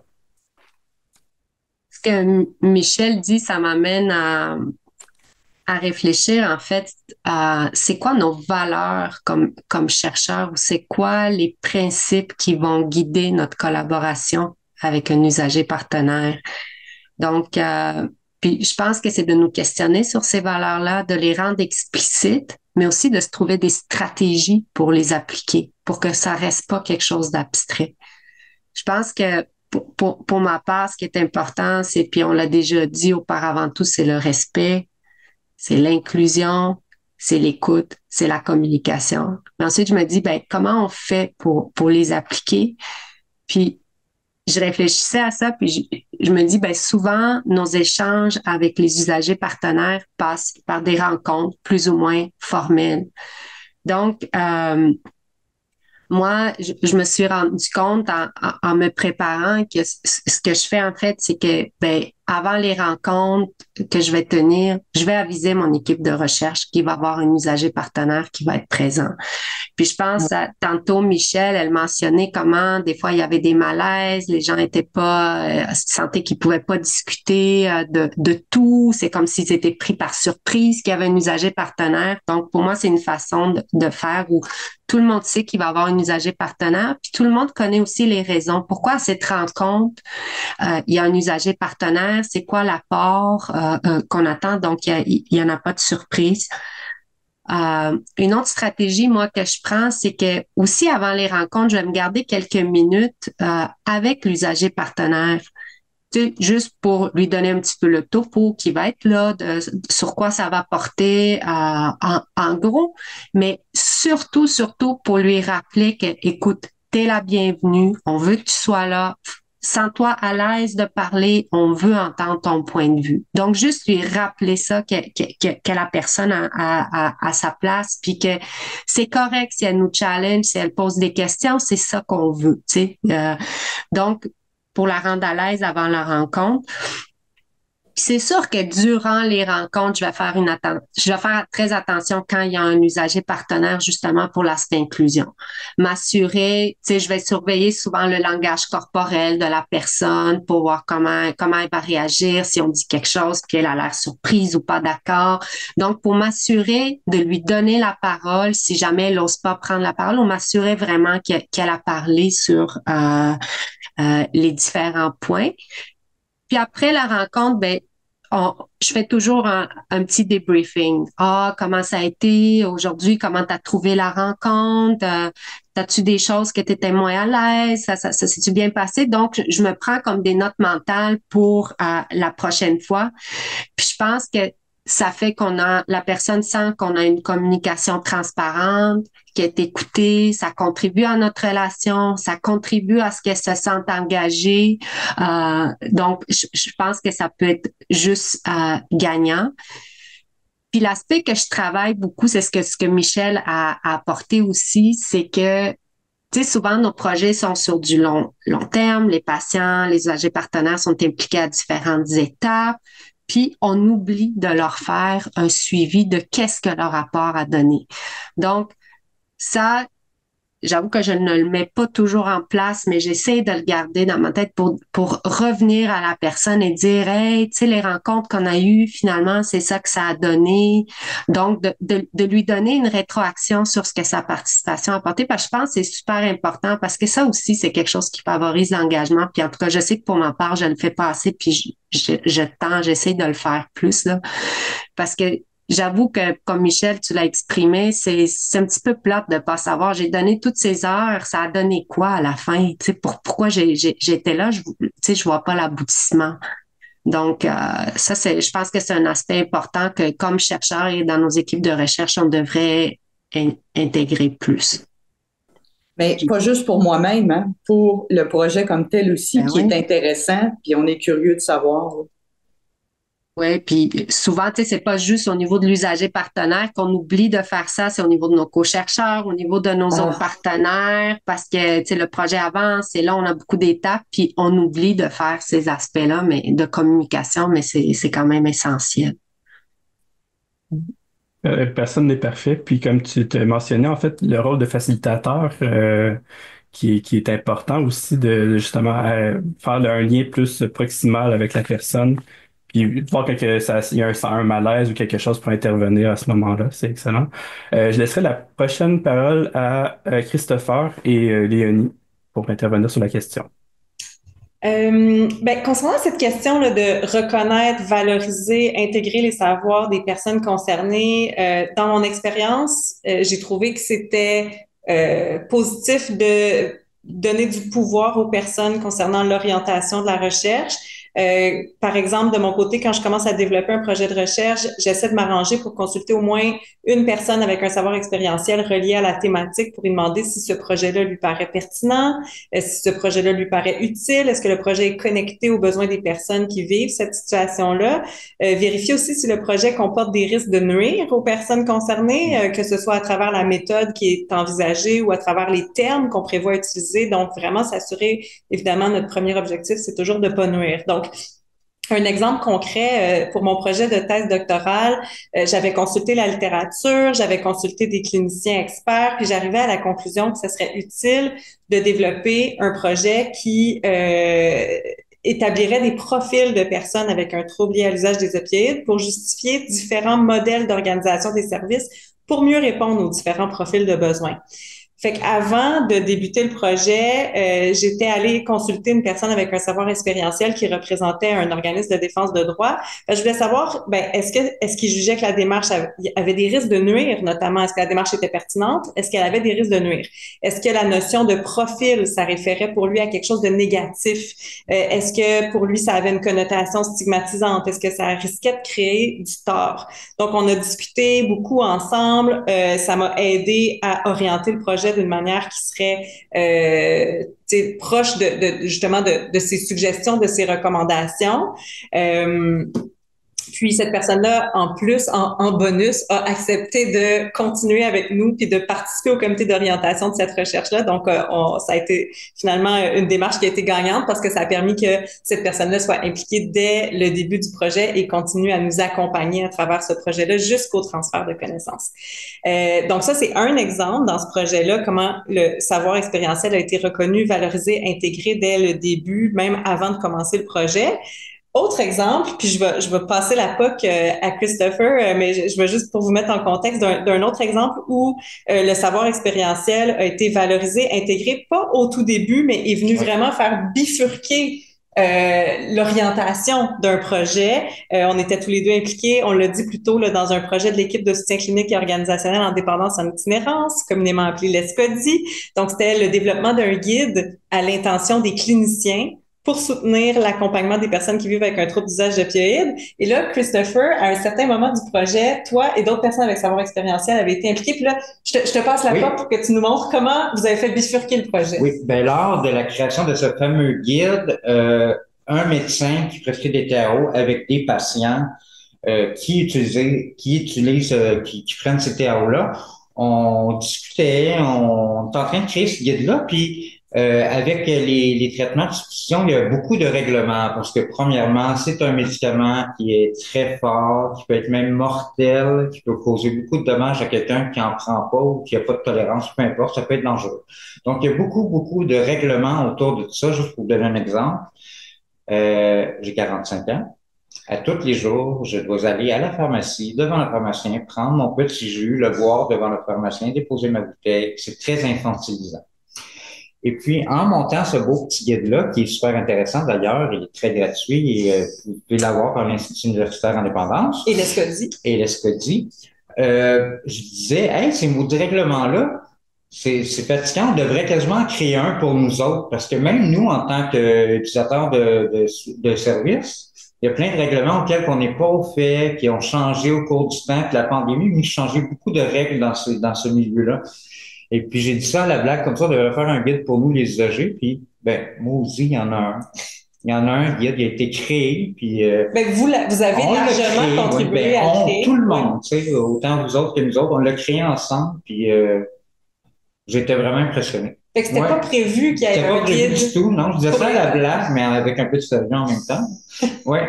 Fait que le savoir expérientiel à ce moment-là a été vraiment super utile parce qu'on s'est rendu compte qu'il y avait un besoin qui n'était pas comblé, puis ça l'a amené là. J'ai un autre exemple aussi. Une des premières fois que j'ai été approché pour mon savoir expérientiel, ils voulaient implanter dans les CLSC de quartier la distribution de matériel de consommation, exemple seringues stériles, tubes à crack stériles pour les personnes qui consommaient. Puis on m'avait demandé qu'est-ce qu'il faudrait qu'on fasse pour mieux vous servir. Là, moi, tout de suite, à ma première idée, j'ai déjà utilisé des CLSC comme tout le monde pour différentes situations. J'ai dit, ben, en tant qu'utilisateur de drogue, si je veux du matériel de consommation là, j'attendrai pas une demi-heure pour qu'on me le donne. Donc, c'est ma première affaire. Mon premier point, c'était ne pas faire attendre, lui donner tout de suite. Puis là, dans une grosse institution comme ça, avec beaucoup d'employés, une grosse structure, ben, imaginez-vous donc que j'ai essayé, j'ai fait des tests, puis ils ont vraiment suivi ce point-là. Ils nous sortent tout de suite, j'étais vraiment impressionné. J'ai aïe, moi, le gars qui venait de la rue, qui était pas connu. En tout cas, c'est très valorisant, pour vrai. Hein? Ouais. Je sais pas s'il me reste du temps. Oui, mais on a plusieurs questions aussi, mais je laisserai le temps d'échange, peut-être entamer le temps d'échange entre les panélistes, puis on passera aux questions par la suite. Ben, moi, je voulais revenir aux enjeux parce que Isabelle, Anne, Christopher, vous avez beaucoup parlé de la rémunération, puis je pense que c'est un enjeu réel qu'on a, puis ça mérite d'avoir une réflexion parce que je suis pas certaine, mais je pense que notre CIUS a une position un peu de non-rémunération des usagers partenaires et devoir de réfléchir alors quel genre de reconnaissance on peut avoir parce que ce que Christopher dit, c'est vrai, puis je veux dire, on demande beaucoup de temps. On est assis autour d'une table. Nous, les chercheurs, les cliniciens, les partenaires des organismes, tout le monde est rémunéré. Alors, pourquoi quelqu'un qui a ce savoir-là, qu'on dit qu'on valorise et qui est important, pourquoi cette personne-là ne serait pas rémunérée pour ce savoir-là? Donc, il y a quand même une réflexion à avoir à ce niveau-là. Là. J'ai pas nécessairement la bonne réponse. Puis surtout, Christopher, tu as mentionné aussi qu'il y a, tu sais, il y a une sorte de professionnalisation aussi de ce rôle-là. Toi, tu es en train de gagner ta vie comme ça, puis il y a beaucoup de gens qui le font, puis c'est parfait parce que, je veux dire, tu as ce savoir-là, pourquoi ne pas l'utiliser? Puis moi, je suis sur des projets avec d'autres gens qui ont aussi d'autres compétences de gestion de projet. On travaille avec un usager partenaire qui nous aide pour notre infolette, pour qu'elle soit justement pour les usagers, au niveau du langage, qu'il y a des facilités d'écriture, donc, mais qui utilise son savoir expérientiel. Donc, je sais pas, je lance la question. Il y a quelque chose là-dessus comme réflexion. Puis l'autre aspect qui avait été abordé, je pense que c'est Michel qui l'a amené en début, c'est l'instrumentation des usagers partenaires. Donc, le fait qu'on, pour X raisons, que ce soit ici on est en recherche, mais aussi les comités d'amélioration de la qualité ou etc., où c'est à la mode d'avoir des usagers partenaires. Donc, on va seulement les inviter parce que on doit en avoir un. Donc, je pense que nous, comme chercheurs, comme organisation, on doit réfléchir, et je reviens à ma première réponse, pourquoi, c'est quoi nos attentes, c'est quoi qu'on veut de ces personnes-là, pourquoi on les invite, puis en tout cas, quant à moi, le fait d'instrumentaliser, c'est pas une bonne raison parce qu'il en faut, c'est pas c'est pas une bonne raison, mais en tout cas, je voulais voir si vous avez vécu des expériences comme ça ou qu'est-ce que vous pensez par rapport à ces deux enjeux-là.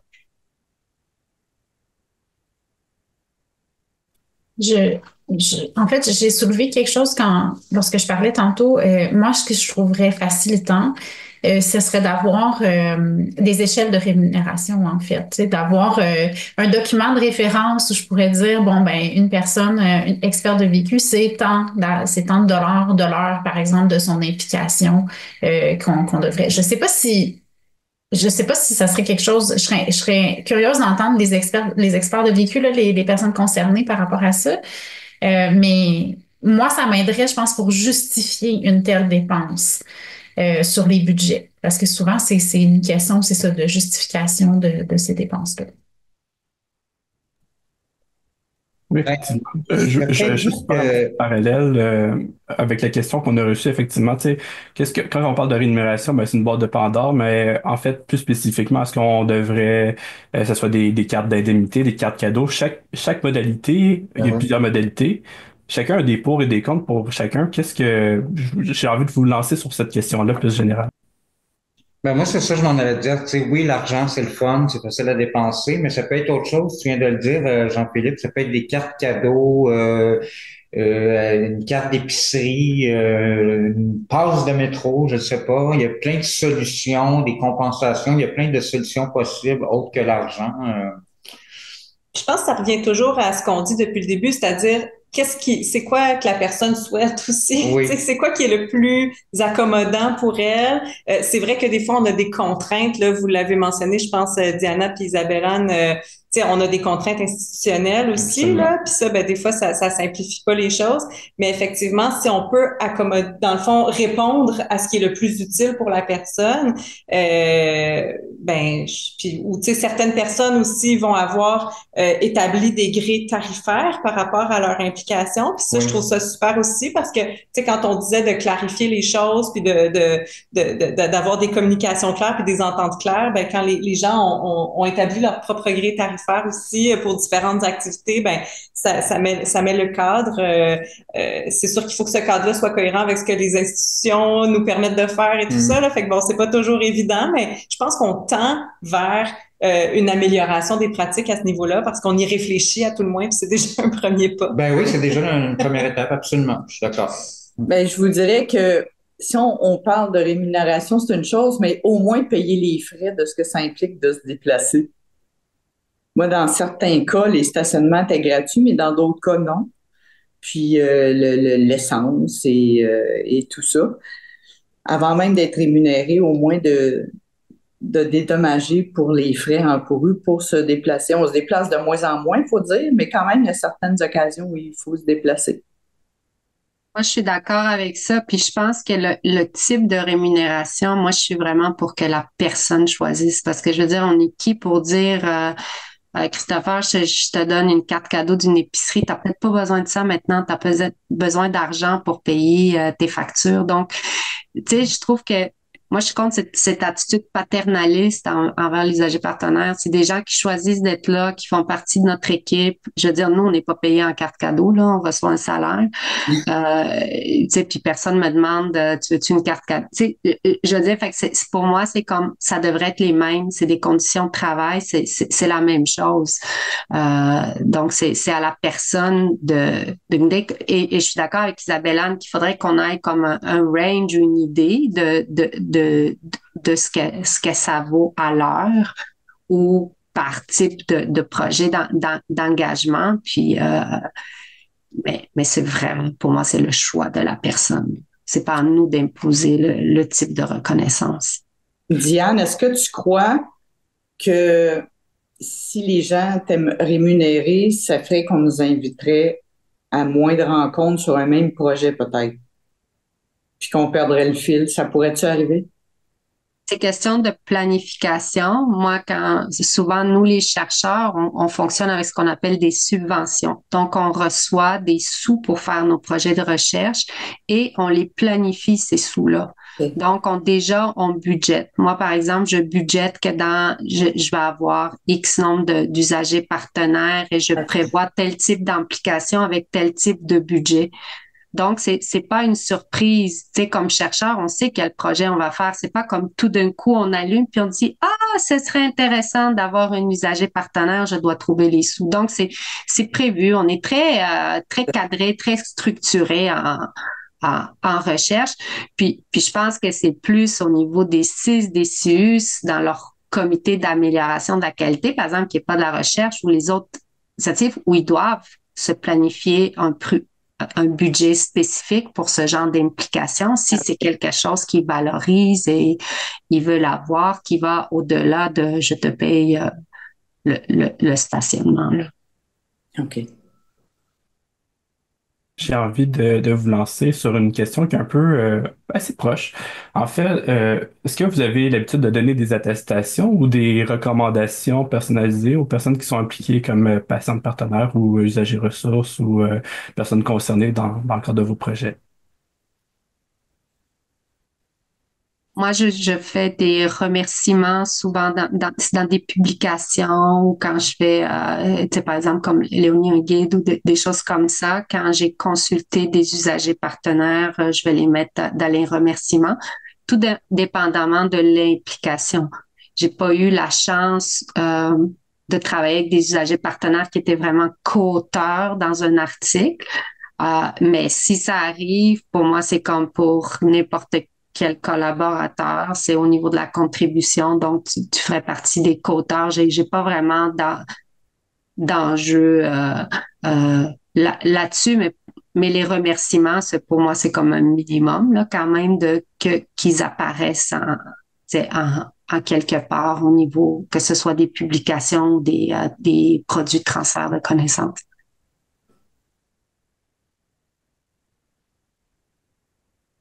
Est-ce que je veux juste faire répéter la question, Jean-Philippe, c'était au niveau de faire une lettre de référence, c'est ça, par exemple? Une lettre de référence, par exemple, pour un travail ou encore une attestation de participation lors d'une rencontre, par exemple, de groupe ou lorsque la personne est mobilisée. Moi, ça m'est arrivé seulement une fois qu'un jeune me demandait une lettre de référence, en fait, par rapport à une participation. Ben oui, bien sûr que pour moi, ça faisait beaucoup de sens de lui en écrire une, là, tout à fait. Pour les personnes qui ont des savoirs expérientiels, les personnes concernées, malheureusement, il n'existe pas de diplôme pour ça. Mais moi, je me suis servi dans le passé, dans mon CV, de différentes recherches que j'ai faites, que j'ai demandé la permission avant de pouvoir le mettre dans mon CV. Ça m'a servi. Dans ma vie professionnelle, ça m'a même aidé à avoir des emplois. Donc, ça, c'était un bien pour moi. Toi, tu peux rajouter quelque chose? Je voulais dire que ça m'est jamais arrivé que quelqu'un me demande une lettre de référence ou quelque chose comme ça, mais je serais vraiment ravie de pouvoir, recommander puis énoncer les forces d'une personne pour l'aider à obtenir quelque chose qu'elle souhaite, là, que ce soit un emploi ou une inscription dans un programme d'études ou peu importe. Là, on est toujours content quand on travaille avec quelqu'un de pouvoir après ça les recommander pour qu'ils puissent atteindre leurs objectifs. Là. Mais ça m'est pas arrivé pour l'instant. J'ai une question, j'essaie de faire un lien. Moi, je vois peut-être une logique, peut-être vous le verrez pas, là. On a une question qui porte sur la tendance à la marchandisation des expériences personnelles, puis qui pose un risque là, de que ces récits-là se conforment à une certaine logique ou une certaine façon de penser qui est dominante. Donc, en fait, justement, il y a un côté marchandisation des expériences personnelles, où est-ce que on pourrait argumenter que ça devient une profession, tu sais, qu'on développe des expériences, puis une certaine expertise dans ce domaine-là. Puis le côté, je dirais, de tout le temps peut-être avec l'idée de tout le temps solliciter les mêmes personnes, que ce soit tout le temps les mêmes personnes qui aient le porte-voix dans les projets. Mais là, je vais répondre en toute humilité, là, puis je vais penser en parlant, fait que ça se peut que ça soit pas super intelligent, mais je vais faire de mon mieux. Tu sais, j'ai l'impression que lorsque on implique des personnes comme collaborateurs sur un projet, certainement que ce collaborateur-là, comme au même titre que tous les autres, oriente le sens que le projet va prendre. Par contre, il oriente pas les résultats. Et dans le fond, les résultats, bon, si par exemple on fait des entrevues qualitatives auprès d'une population, là la réponse est rendue loin dans le chat. Là, je la vois, la question est rendue loin dans le chat, je la vois plus, mais je pense qu'on parlait de certains patients avec un historique en santé mentale, que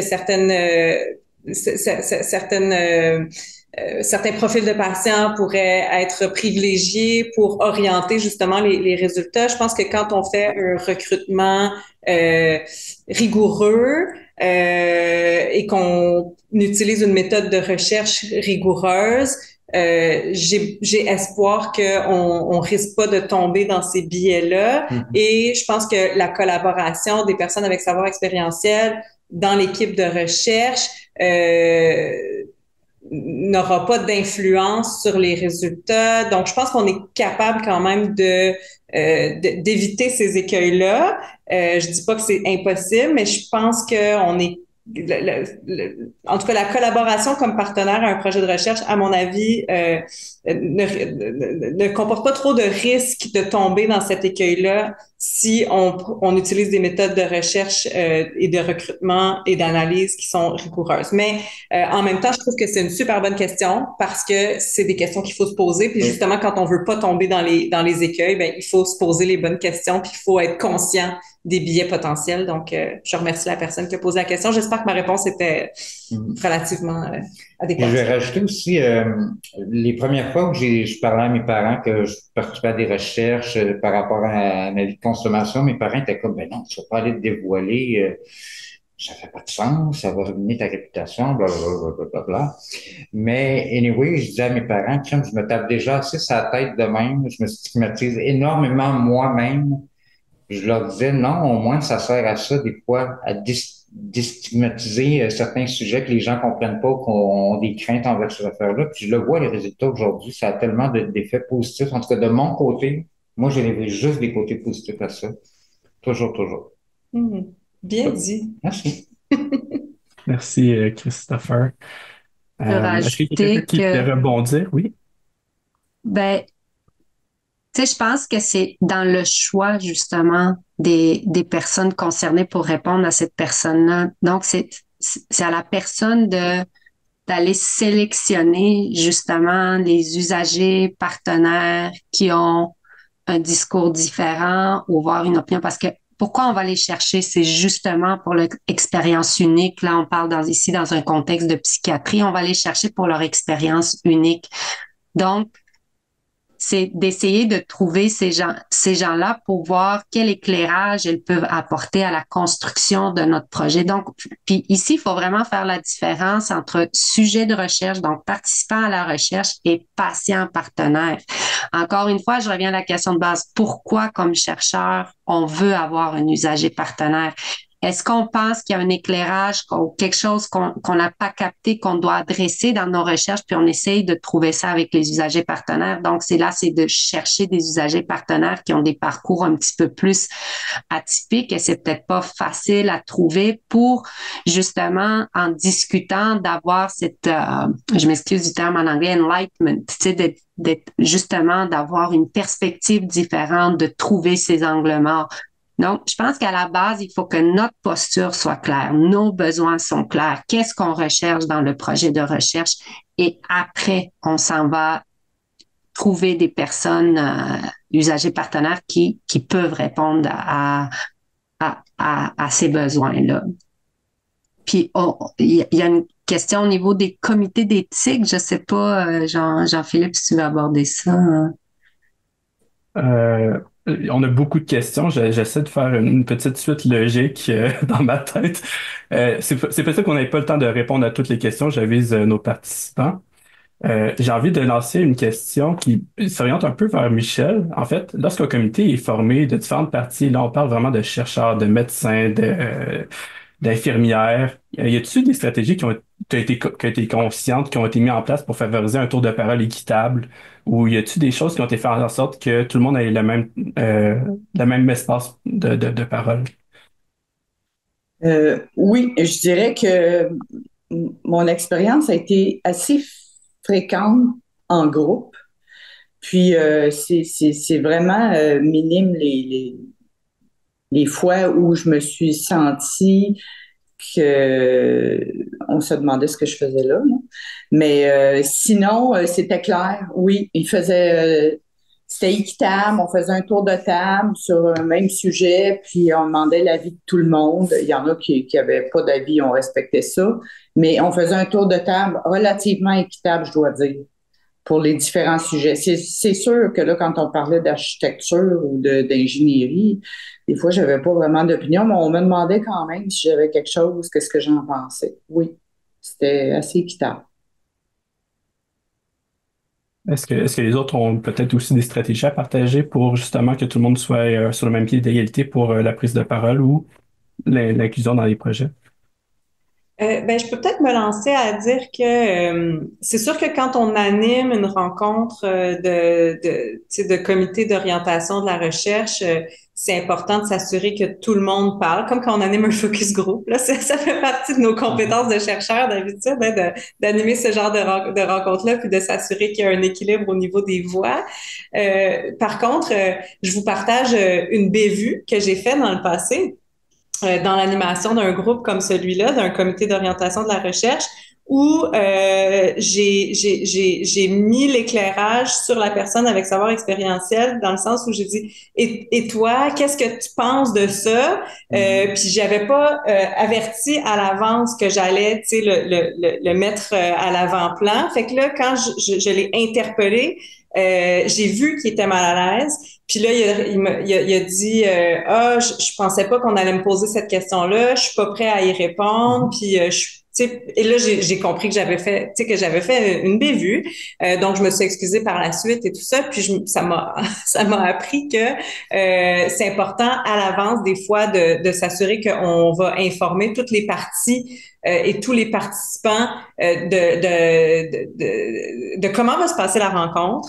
De les informer qu'on va solliciter leur opinion. Est-ce qu'ils sont à l'aise avec ça? Ouais. Puis est-ce que c'est correct si on les interpelle? En tout cas, de préparer à l'avance. Donc, j'ai appris de cette erreur-là. C'est important de préparer à l'avance puis d'anticiper pour pas mettre les gens mal à l'aise. Ben, c'est sûr que d'avoir une rencontre préparatoire, ça l'aide toujours. Comme nous, ce qu'on fait là, on a eu des rencontres préparatoires, donc on savait dans quoi qu'on s'embarquait. Mais je pense aussi que en tant que personne concernée, quand on embarque dans une recherche, ben, il faut s'attendre à se faire poser des questions. Puis si on est tout simplement pas à l'aise, ben, on dit tout simplement comme ça. Puis je pense pas que c'était une bévue.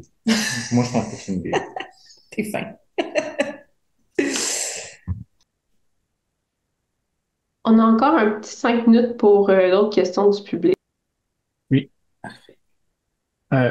Genre, en attendant que j'essaie de placer les idées, parce que si on veut partout les questions, il y a une bévue, comme tu dis, ou une perception de bévue. Est-ce que c'est déjà arrivé? Puis qu'est-ce que vous avez fait pour peut-être rattraper le coup? En attendant que je trouve la prochaine question, je vous laisse là-dessus. Moi, je sais pas si c'est une bévue, mais j'ai vécu un peu ce que Michel rapportait où j'étais invitée à une réunion où il y avait des usagers partenaires. C'était pas moi qui avais organisé la réunion, ça venait pas de moi. Puis, en fait, je n'avais aucune idée qu'il allait y avoir des usagers partenaires. Clairement, les autres autour de la table non plus.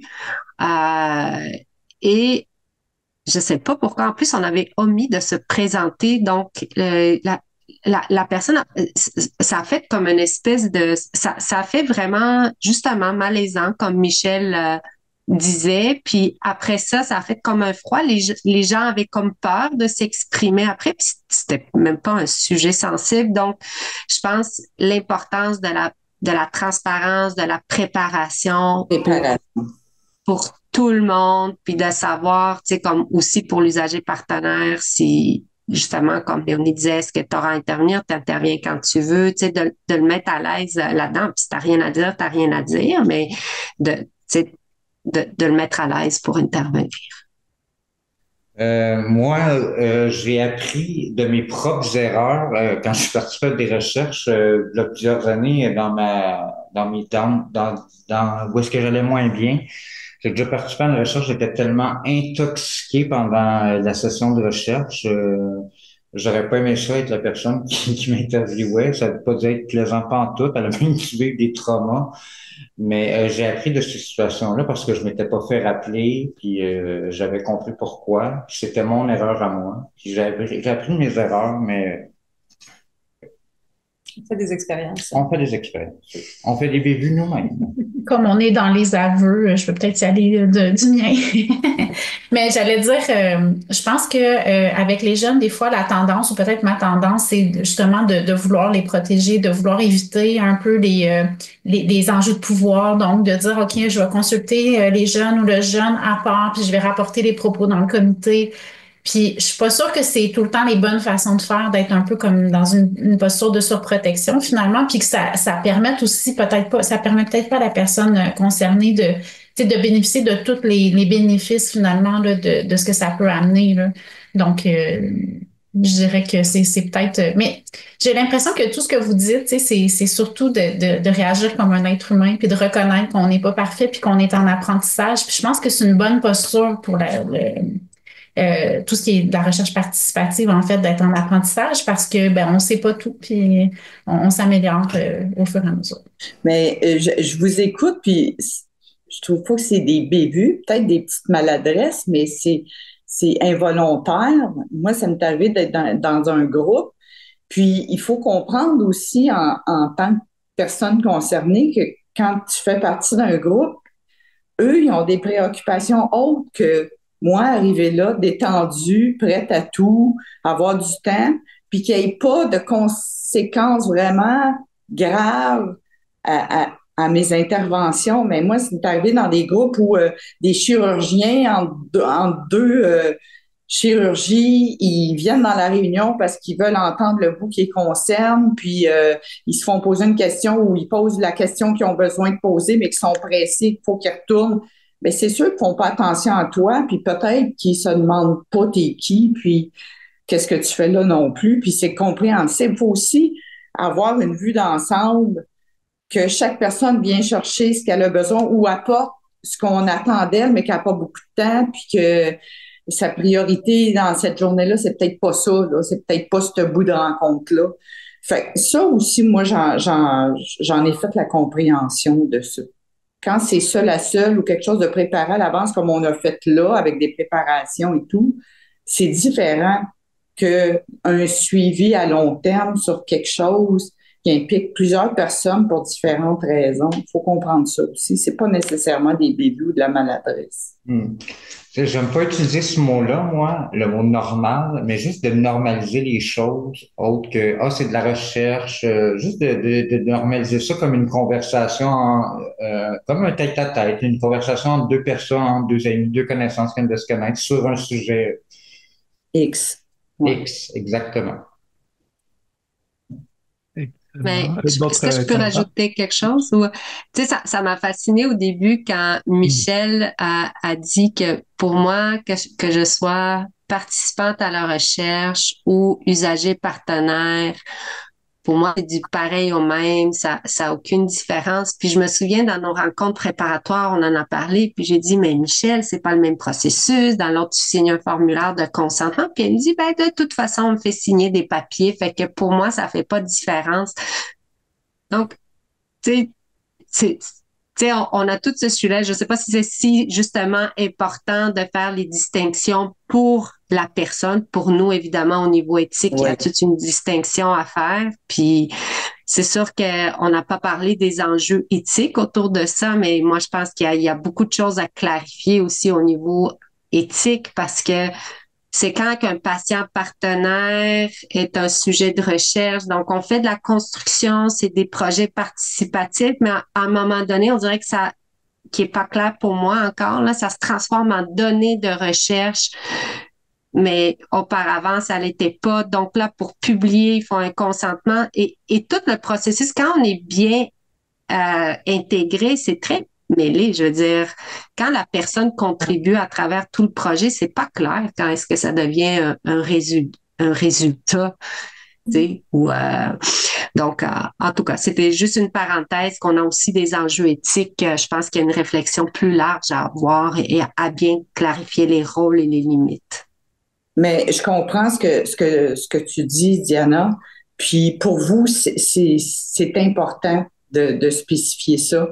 Mais quand je disais ça au départ, quand on en discutait, euh, c'était pas de façon innocente à dire, oh, c'est pas grave, je lis pas ce qu'on me fait signer.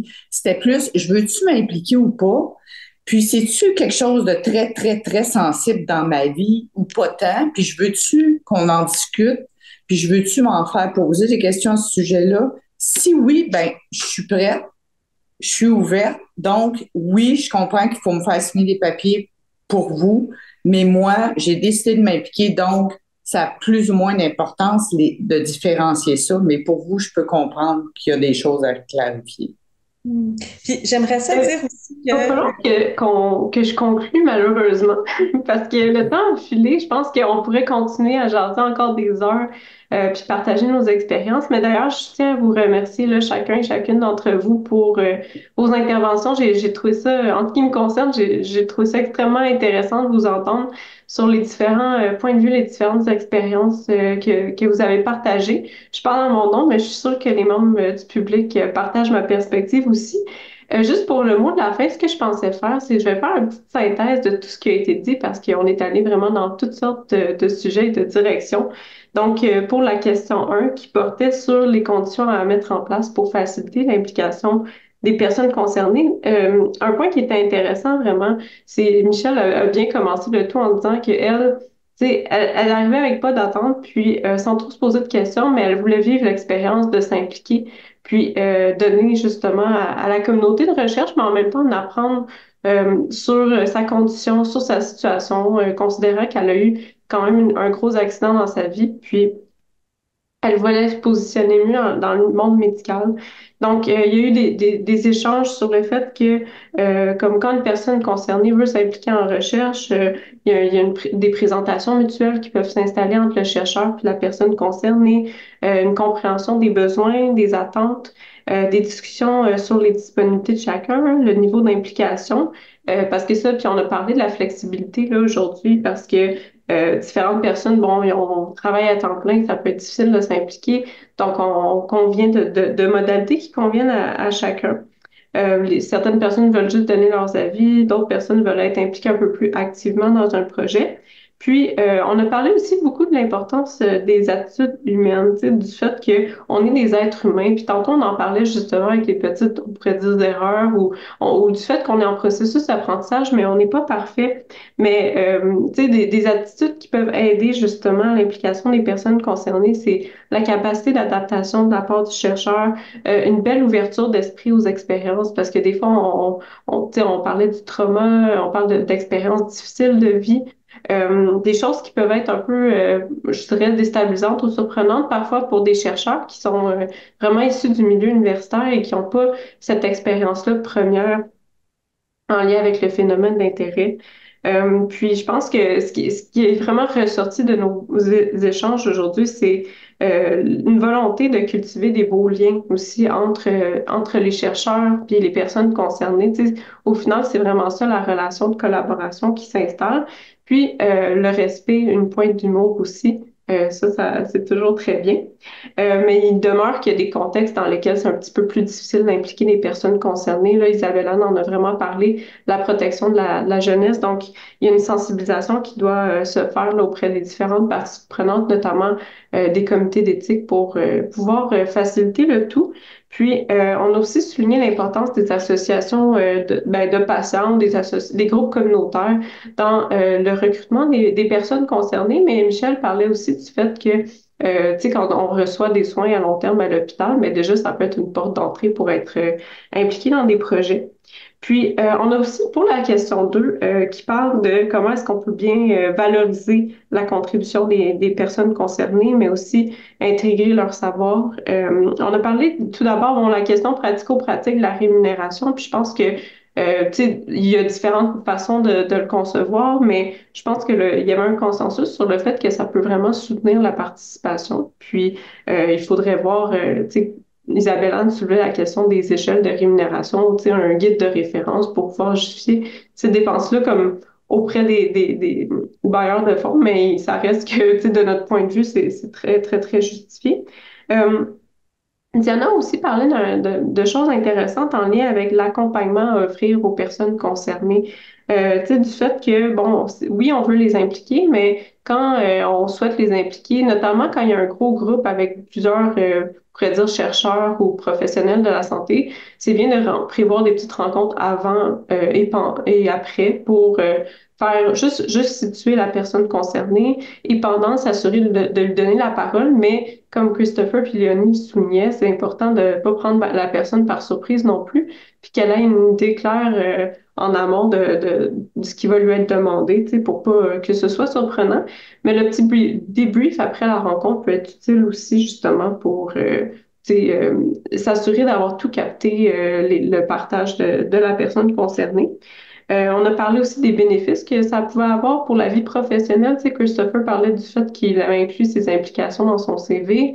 À l'inverse, bon, les chercheurs, évidemment, sont d'accord de fournir des lettres de recommandation au besoin. Mais puis, il y a beaucoup, beaucoup de choses qui ont été dites, mais je pense que ce qui ressort le plus pour moi, là, c'est, de mon point de vue, c'est que l'implication des personnes concernées en recherche a des effets positifs, tu sais, puis Christopher l'a bien souligné, puis je pense que Michel, à ta manière, comme tu as souligné les bénéfices que ça avait pour toi. Donc, je pense qu'au final, c'est vraiment la meilleure motivation pour les chercheurs d'impliquer ces gens-là, en plus tu sais, d'améliorer les projets de recherche, mais le fait que ça a un bénéfice aussi pour les personnes concernées, puis c'est une source on pourrait dire, de croissance personnelle aussi, c'est une bonne raison de les impliquer.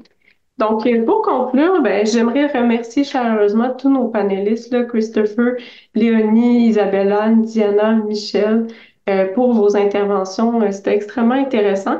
J'aimerais aussi remercier divers professionnels du CIUS Centre-Sud qui nous ont aussi appuyés dans l'organisation de l'événement, dont José Boisvert, Frédéric Messier, Annick Nollet, puis aussi les différents chefs de service des instituts qui étaient représentés aujourd'hui. Puis évidemment, un gros merci à Jean-Philippe pour ton animation pendant le panel. C'était une excellente animation.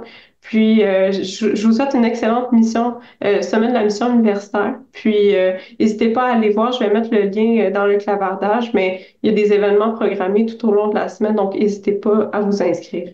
Merci beaucoup tout le monde.